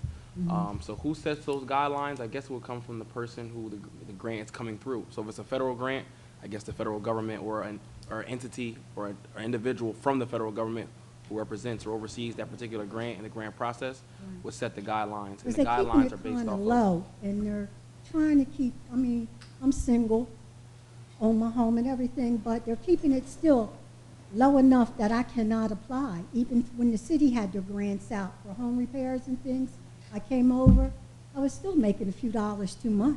Usually guidelines go off of statistics. So if they go off of the general statistics of an area, if 80% of a population makes $40,000, then they'll base that income and then draw up the stipulations via that way. Majority of the time, but it all varies. I can't give you a straightforward answer Yeah, on because who. they need to come up on that. It comes from the grantor, whoever is granting the money, they have requirements. Well, they're keeping it kind of low to keep anybody in a normal money-making monthly rate from getting anything. It keeps them from putting money out. That's the way I think about it. Let me see. you get Yeah, something one to get your more. tree removed. You are out of time, but I'll give you one more. Okay. No, I You got think that I long hit it. list I there. thank you for its cleaning. I thank for the stormwater, who's responsible for moving that dirt that came from the park. Stormwater, yeah. They dumped it, yeah, down there. Are they going to come back and remove all of it? Not. I did the sump hole. So I think you're saying they took dirt from Memorial Park Yes, and they moved did. it to Ward Street? Yep, I followed it. You followed them. I followed it, because it was so many, it must have been about 5 companies that was removing that dirt. They was hitting Holland Avenue, 3rd Street, 7th Street. They was coming out of that park, going up. Well, you can call the stormwater authority. That's what I'm asking, yeah. Yeah, Will ask they come them. back and just remove all of that dirt from that lot? Yeah, ask them. Okay, all right. And that was it. All right, great. As far as sinkholes are concerned, when we see sinkholes, we do go out and look at them. That's our streets department to determine from our, like, from a surface, what kind of hole is it? Is it a sinkhole? Is it just a depression? The sinkholes, though, if it is a true sinkhole, is because the ground has eroded under the surface of the street, and generally that's the Chester Water Authority and Delcora who fight amongst themselves who's going to go out and handle it. So, Right, I but understand we have that. to put our eyes on it first in order Okay. Well, you all to engage them. So know. we will be on the 200 block of Ward Street. Won't we, Director Heyman? Yeah, because that hole just came there on, I believe it was Sunday. The guy came knocking on my door. Everybody knocks on my door, rings my phone. This is happening. But he came out, and you could see both 218 and 220. It's right in the crack dividing the We got it. property. Thank you. Okay? All right. All right.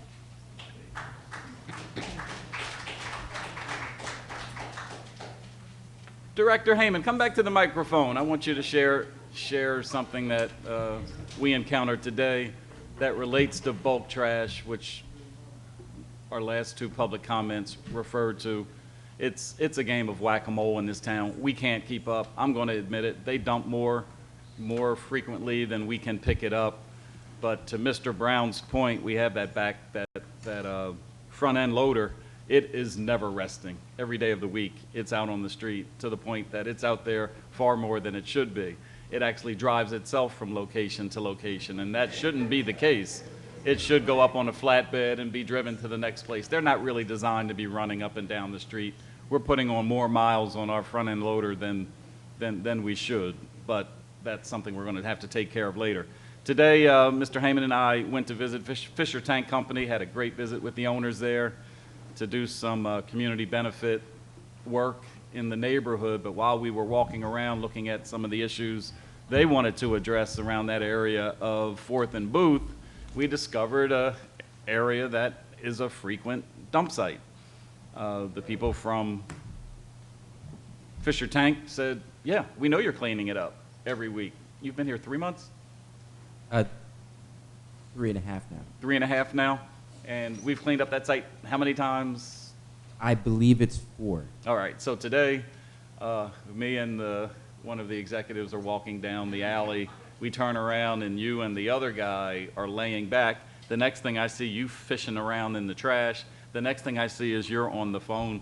Please share with the people why you were on the phone, because this is some of the work that we have to do. So, so one of the things that we try to do, and as the mayor's alluding to when we find dump sites, is try to determine who did it. That's not always easy to do. Sometimes there's not identifiable material. Also, we deal with a tremendous, as everyone in this room is unfortunately intimately aware, a tremendous number of dump sites here at the city. And sometimes there simply isn't the time, the capacity to go through every single one of them. But in this case, the gentleman left his log of addresses he was cleaning up from in Delaware, and the phone number. So I gave him a call to ask to see if I could schedule a cleanup, and I would say that call didn't go very well. But yes, it's something that we're working on, and it's something that, you know, we report when able or when possible to law enforcement, and definitely encourage anybody in this room or anywhere in the city of Chester, if you see somebody dumping unlawfully in this community, please get a photo, get a video. If you can get a license plate number and any other descriptive information. My email is ahayman, Hayman, @chestercity.com. Please send it to me. It's ahayman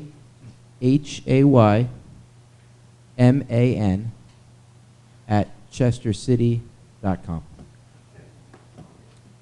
I have a question. So you found the information, good job, right? What's going to happen to the individual that dumped on that site? Can he be fined? I can't speak to what the potential consequences are. What it does say in our ordinance is that they can be fined up to $1,000 per item. We've got to prove that this is the person that actually did it. We've got to prove that this isn't their belongings. They're not themselves ultimately a victim as well. And then, but I believe our ordinance says, and I don't know if this is a matter for the police commissioner, but that says $1,000 per item. There are also some state violations from the state that come in that are a little less significant, I believe. But I have spoken to the district attorney's office about this on numerous occasions. But it does say that the vehicle used to commit the crime can be taken from the owner, and it also says that they can spend time in jail. And I don't want to speak on behalf of anybody about whether that's likely to happen or it should happen, but I can tell you if is just an individual and not speaking on behalf of this body, I hope it does. Councilwoman, just to piggyback off that, the biggest thing is proving it, the documentation, having somebody who witnessed, getting the color of the truck, the registration. There was a part with the district attorney's office where we had a legal dump in task force. If you notice what we were doing months ago, we were taking the pictures that we were getting and we were putting them out on social media to identify so people can help us. It was successful, but also working with Tracy over here from the IT as one of the cameras went down, but we're looking for portable cameras also to address the issue. But again, if you drive through the city, you see the trash, notify the police, do the right thing, and then that's when we'll start the investigation. But any help from the community is going to be a help for the department and to get the guilty plea to the finish line. Thank you. Thank you. I had an incident one time where there was illegal dumping happening right outside of my bedroom window. And I looked out in the lot and saw that there were a couple trucks dumping trash into the container that was in the parking lot. So I did call the police. The police came, confiscated the truck, and I think 1 or 2 people were arrested. And again, the biggest thing is that if you see some of these trucks, they might be older, they might look beat up, but they're a money maker. That's what out there is doing it. You'll see lumber, you'll see metal, you'll see scrap, you'll see a hot water heater, using examples like that hanging off the truck. Any kind of information, we have a police app that you could download your phone. You don't even have to call 911, but if you could upload a picture and get us the information, we can get this to the finish line. Thank you. What's the police at?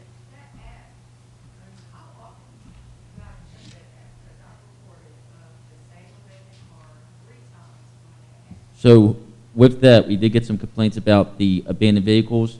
So if you went onto the social media, I actually have an email that goes to the abandoned vehicle officer and to the civilian staff, and we use that a little better now for abandoned vehicles. No, not for abandoned vehicles, no, but anything else, use the app. The app goes right to the records division, and it's checked every day. But to your defense, our abandoned vehicle officer, he was out injured for a good amount of time. All right, but if you look on Chester Police social media, Facebook, you go down, we actually have a email, and you can just go directly to it. All right? But what's the name of the app? The app, City of Chester Police Department. So if you go to app and put City of Chester Police Department, it comes right up to your phone. So with the cameras, from what we put out on our social media, it's a tag team with the district attorney's office. Basically what we had a total of 15 cameras. That was the first batch. I got over 500 responses to my email, phone call. The first set of cameras have gone out. We're working with them through a grant to get more cameras. Believe me, you will get notified, but I just have to get the cameras. But the first 15 cameras is what we have. They did go out. What areas? I mean, we have one on Taylor Terrace, one towards Sun Village. There was another one towards the Gardens, one in Buckman Village, one down by Highland Avenue, 2 more in the 1900 block of 7th Street of the areas that we chose. We have one up in the Gardens right now. Yeah, I don't want to give the location, but there is one up there.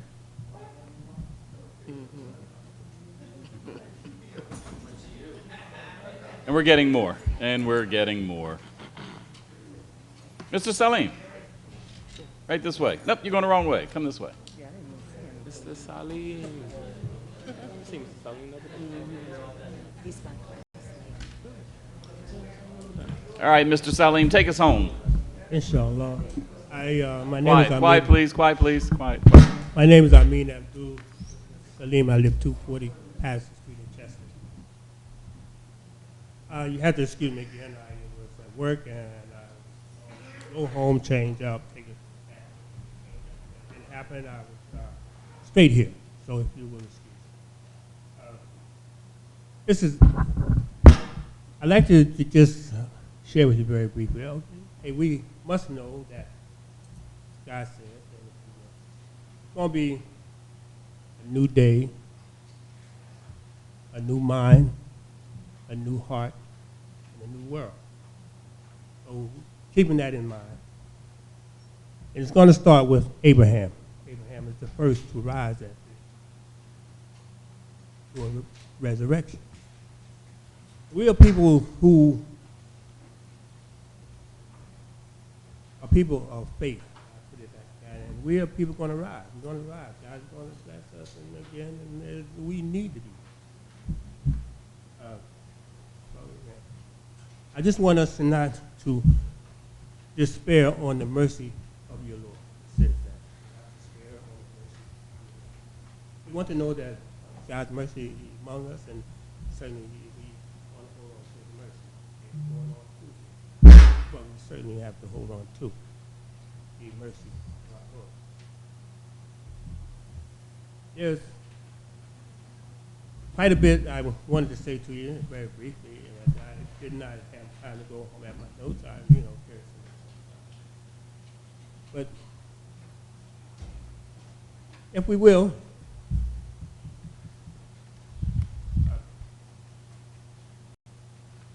Barrows, if you will, and he was a misleader, and some of us, we get in the habits of going away from the leader into the misleader, and Barrows was a misleader.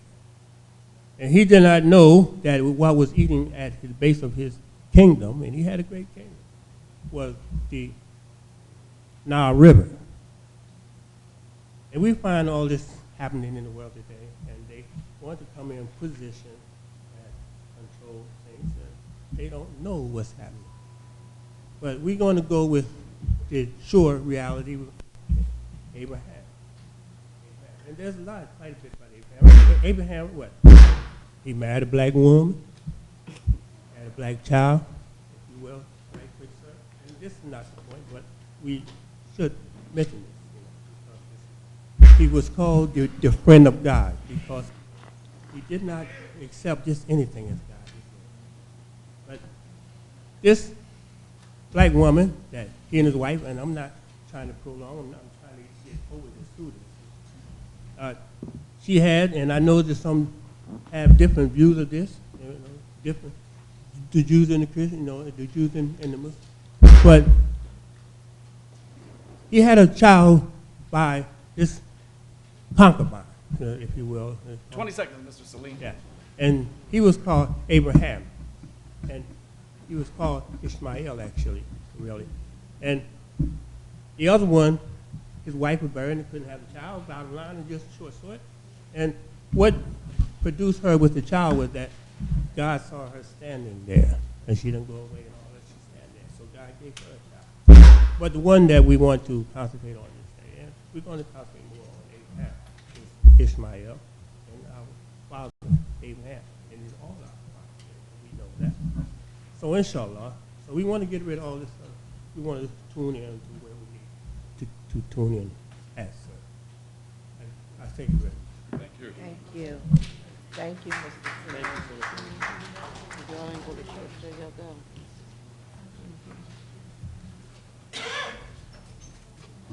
go.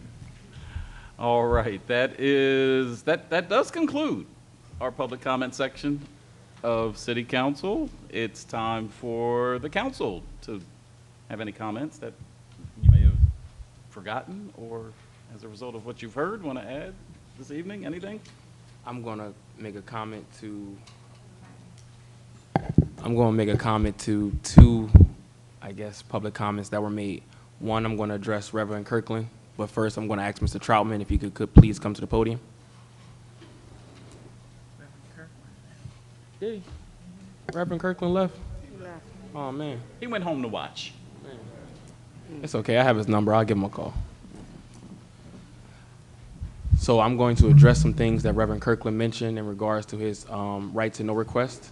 And if there's anything I miss or if I speak out of turn, please feel free to stop me as our CFO of our city. So you all heard Reverend Kirkland mentioned the numbers that the receivers team and some people will make under their contracts via being contractors or whatever. The city of Chester does not pay any of those contracts out of our own pocket. They are completely funded by the state. The state pays all the money to Mr. Kapoor, Mr. Dowry, anybody else that works on the receivers team that was brought here by the state, they are paid by the state.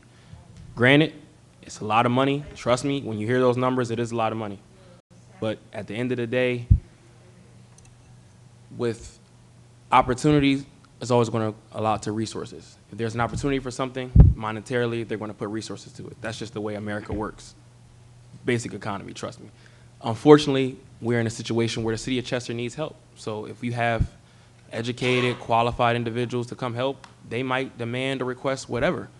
To my best of my knowledge, Mr. Kapoor is a lawyer.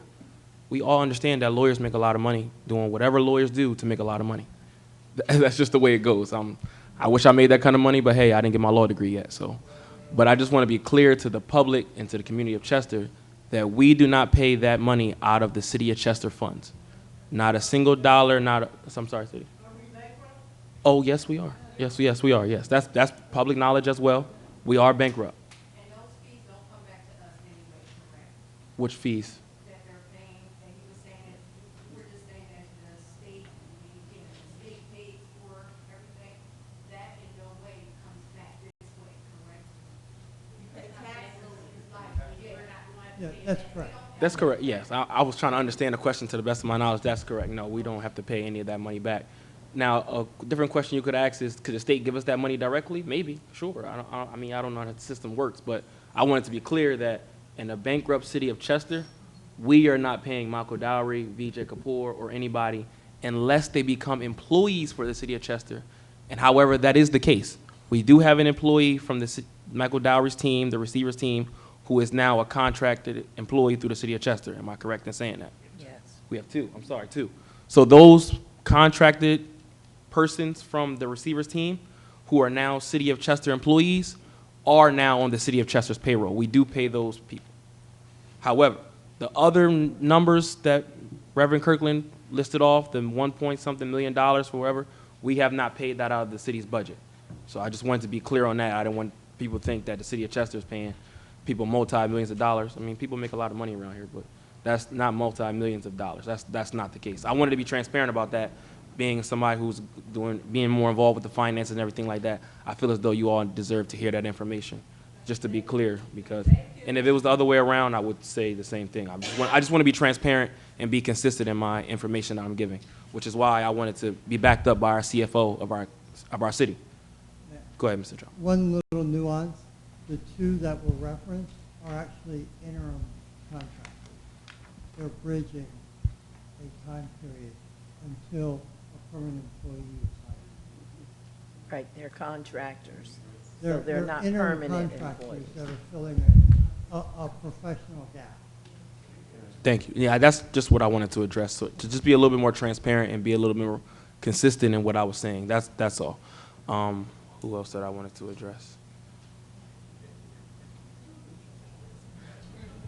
I let you in the building today, so you didn't attack me too much today.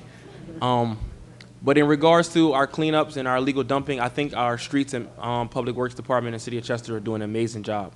The amount of illegal dumping that we see here in Chester, the numbers are astronomical. It's outrageous, the amount of people that come from different areas, sometime here in our own community, and just illegally dump. And we're doing the best of our ability. I want to say Mr. Heyman, he's not here, but Mr. Mark Andrews and their whole, is he? Mr. Heyman? Mr. Haynes? Mr. Haynes? No, not Mr. Heyman, Mark. Mr. Alexander, Mark. sorry. He's Alexander. over part. Yeah. But they're all doing an amazing job, so it's hard to keep up with those numbers, but it will be even more difficult. I heard you mention, say, one man and one supervisor. To do the amount of jobs that they're doing on a day-to-day basis, I don't think they could get it done with one man and one supervisor. So I just wanted to touch base on a little of how things have changed and grown over the years in Chester, so that way you know and understand that the work is getting done. It just takes a little bit of patience when it comes to those bigger, larger things like illegal dumping, because it is a big problem here in our community. That's all I have to say. I'm not going to take up any Councilman, you more. mean Sean Drawn, isn't he? Sean Drawn. Yes. Thank you, Councilwoman. I'm so sorry. If Sean is watching home, I'm sorry, Sean. You know. Yeah, They are doing an Sean amazing is the job. supervisor in the Public Works Department. And then Mark Alexander is the director of Parks. Thank you. Yeah. There we go. Everybody's moving around and doing stuff. Right. You finished? Okay. I just wanted to say that I have a concern still with an entity down on Jeffrey Street where cars that are to be repaired are still lined up on the street. I know that your officers went there, Commissioner, and spoke to the owner of the garage, but I was there last night, and the cars are still being parked on the street. And those persons who own and operate garages and used car lots and what have you, you can't sell cars from the city streets. It's the city's right of way. And any vehicles that are in need of repair can't be stored on the streets. We've done a good job with clearing up Flower Street. I was there last night and I only saw one truck out there, but they used to be lined up on both sides. So I thank you for that, but we still have a job to do in terms of getting these garages and repair shops to know that they cannot store their cars on the city streets. And some of them are blocking sidewalks. Again, on 9th Street, I've seen mothers with their strollers, babies in the strollers. They have to walk out in the street to get down, you know, to, down the walkway. Well, they can't go down the walkway because it's all crowded with cars. So I'd like to see more work on that. And can we not provide a telephone number and the name of the officer who's responsible for removing these abandoned cars? So the officer is Officer Demoss Jones. We utilize the email because I have 2 civilian staff instead of just one officer because he's on the street a lot. So it's a lot cleaner that way. What's the email for him? I'll get to look it up for you. Hold on. 1 second.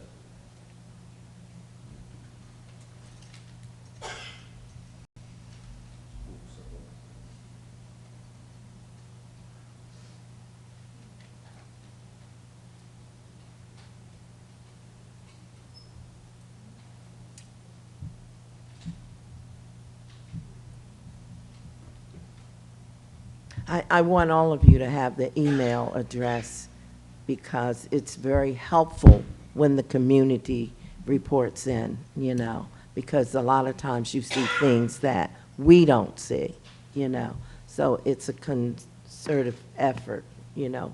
We all have to work together to report these things. Commissioner, while you looking, isn't it one just a plain abandoned vehicle? It's abandoned vehicle at chesterpolice.org.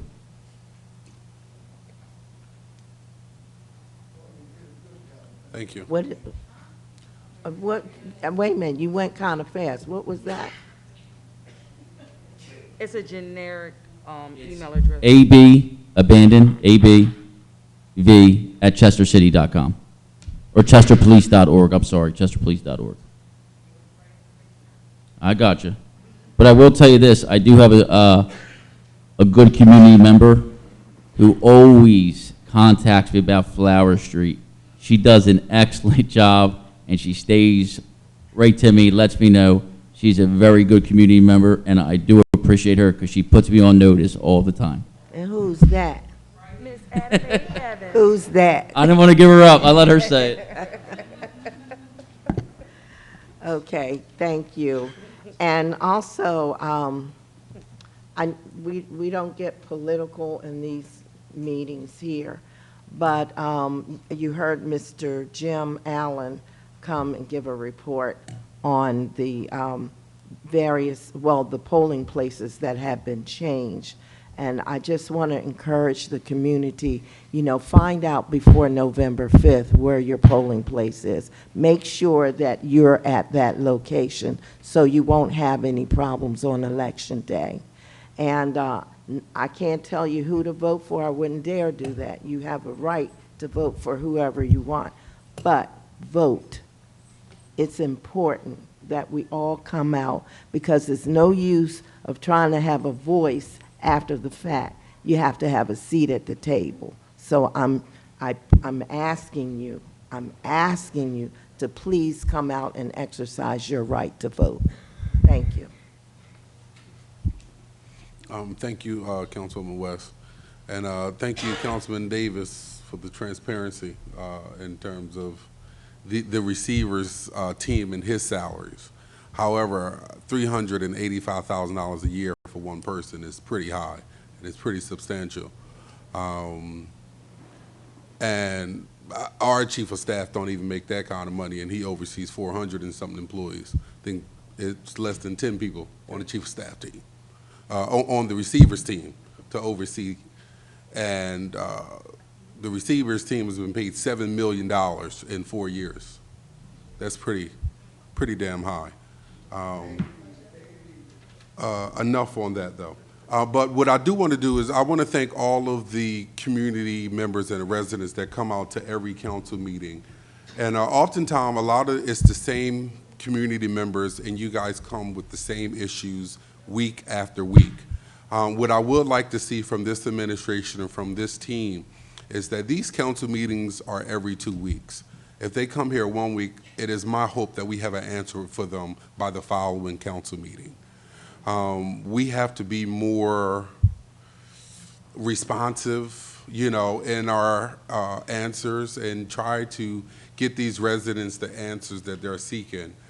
Because I've been here since January, and a lot of residents, they'll come meeting after meeting after meeting, and a lot of times it's the same questions or it's the same information. And so it's my hope that as we move this administration forward and this city forward, that we're getting better with our response times and that we're able to respond and get answers back to the residents before the next council meeting. So it's not a repetitive thing every council meeting. It's the same issues or concerns that the residents are bringing. So, but I do want to thank the directors and everyone for your hard work that you do here, but it is my hope that we do speed up our response time for our residents.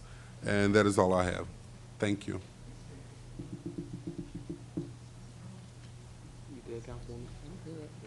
One last thing, I'm done, I promise. Soon, myself, Mr. Lathrop, and all the past members of the ARPA committee will be gathering again so we can restart that committee so you all know what's going on with the ARPA as far as the budget, what's being spent, what was spent, what's left. And I'm encouraging the public to participate. So the same way, hopefully Mr. Tibbles can post it on the website and you know, get it on the television and everything like that. I want to highly, highly, highly encourage the members to come to the ARPA committee meeting so that way you all know what's going on with state and federal money. Councilman, Thank you. there's no more Mr. Lathrop. You mean Trotman? Say it again. No more Mr. Jim Latham. No He's more gone. Lathrop. Is that what I said? You mean Trotman? I called you Mr. Lathrop? Yes, you did. I'm sorry, Mr. Troutman. I'm sorry, Mr. Troutman. Mayor, I'm sorry. Real quick, Councilwoman, just so I get this right, I mean, actually they say it didn't work. It's A is in Apple, B is in Bravo, N is in November, D is in Delta, M is in Mike, V is in Victor, at chesterpolice.org. A, B, N, D, M, V, at chesterpolice.org. And that'll go to the abandoned vehicle officer, Officer Jones, along with the 2 civilian staff. thank you. You're welcome. Thank you so much for correcting me. I do apologize. And then I'd like to encourage Mayor, you know, we've been having meetings with, is it PennDOT, about the noise walls? And then there's going to, the residents on East 12th Street, they live right there by 95, where 95 is. And there's going to be some type of, well, I know that the team, PennDOT's team, is it PennDOT or the other people who have a team of people, and they're going to go out knocking on doors, reminding residents again about the noise walls. We've had a few charrettes, about 3 or 4, where we've discussed the walls and the community was invited. So if you have anyone that you know on East 12th Street, family members or otherwise, encourage them to get involved, and there's going to be a vote. Now, there's money set aside for these noise walls, but if we don't vote to utilize that money, then the money goes away. Now, we're always in need of money to do things here in Chester, but that money will go away if we don't vote and say, yes, we want those walls to go up, okay? We've been complaining about the noise from 95, and so this is our opportunity to have some noise walls put up. And there are few different designs. You could either have the full wall, which someone said looks like you're in prison, but there are others that have glass at the top, and then down the bottom you can have wall or some type of a mural, design, So, encourage your neighbors, because I'm going to go out and knock on some doors to encourage them to get involved. We need that money so we can put the noise walls up. Thank you.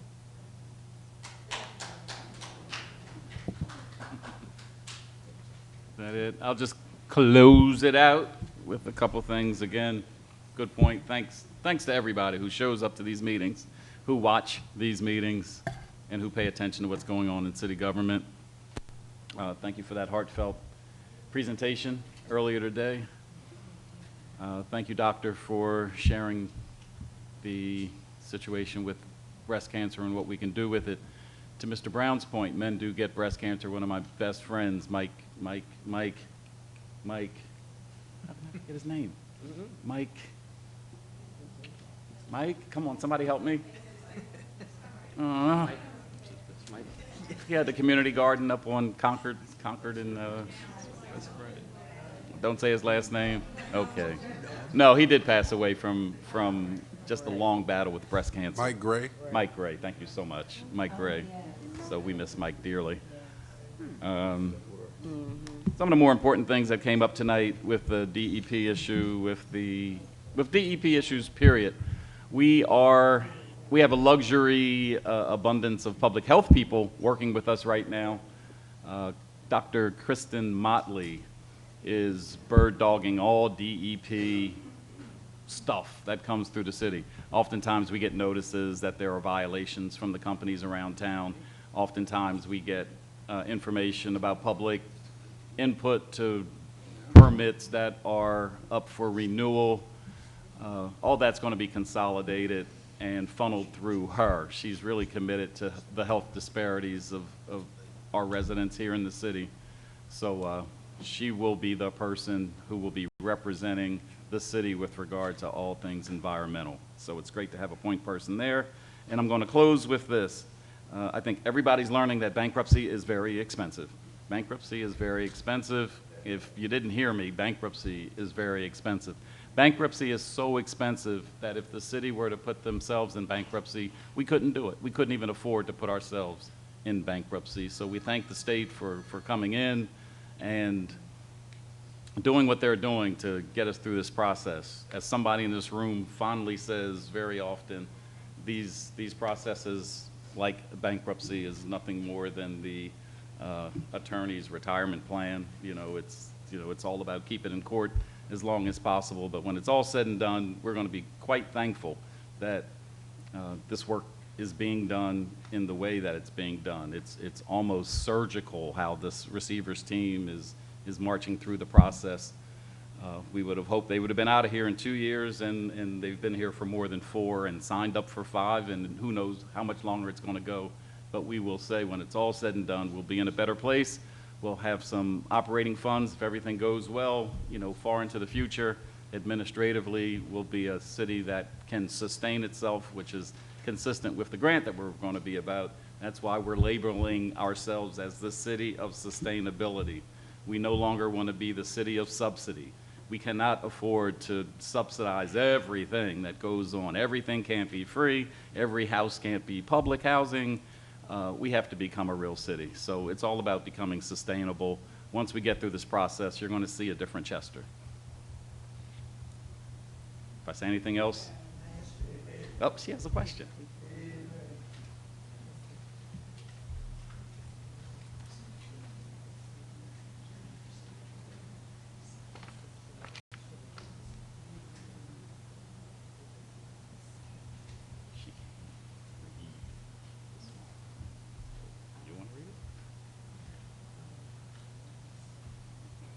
We have a proclamation here that is somewhat timely.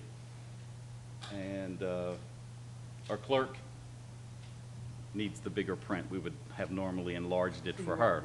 You are reading a proclamation. Hmm? So we are reading a proclamation? Yeah, let's read it because it is time sensitive, so Yeah, our council lady. it's time sensitive too, because we're deeming the second Thursday in October from here on to be, which is tomorrow, Children's Environmental Health Day. And I'm gonna try and read it. We're all, yeah. Okay. Whereas Children's Environmental Health Day, created by the Children's Environmental Health Network and observed annually on the second Thursday in October, aims to raise awareness and ignite local, regional, and international action to support and advance safe and healthy environments for all children. And whereas exposure to lead, mold, chemicals in consumer food products, and diminishing water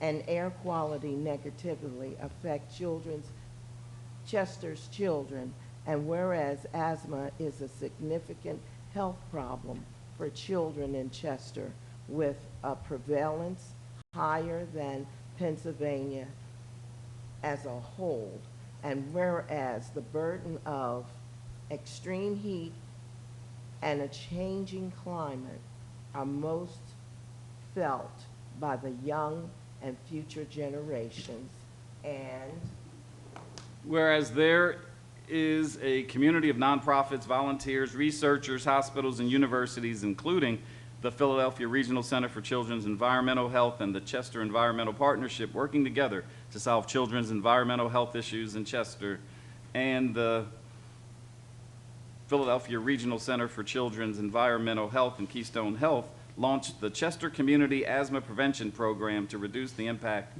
of asthma on children, and the Chester Environmental Health Day encourages individuals and organizations to raise awareness of children's environmental health issues, seek improved protections for all children, and personal acts of sustainability or environmental health wellness.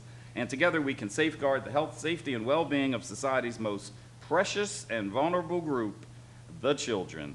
Now, therefore, I, Mayor Stefan Roots, and the council members of the City of Chester do hereby designate Thursday, October 10th, as Children's Environmental Health Day, presented, of course, this is the 9th, but this will be presented the 10th day of October, signed by all of us. There you go.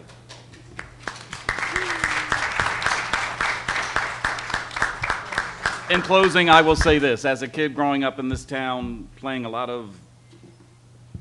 outdoors, I never, ever, ever, and Freeze, I see you back there, you could probably attest to this, we never saw a kid with a puffer.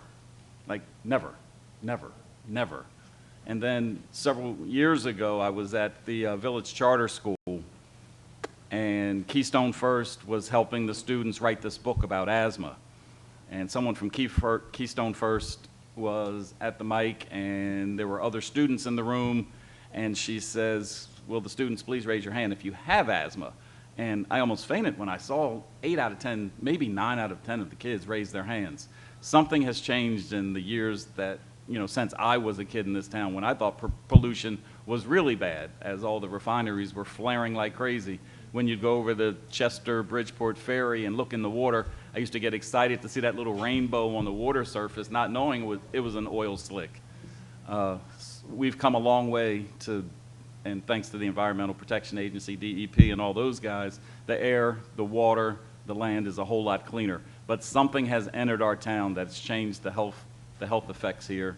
We have a hint what it is, but the bottom line is we've got to protect our children. We have to recognize our children are suffering at an unprecedented rate, higher than anywhere else in the county and the state, and probably some of the highest in the nation with regard to asthma and blood levels of lead in the children's blood.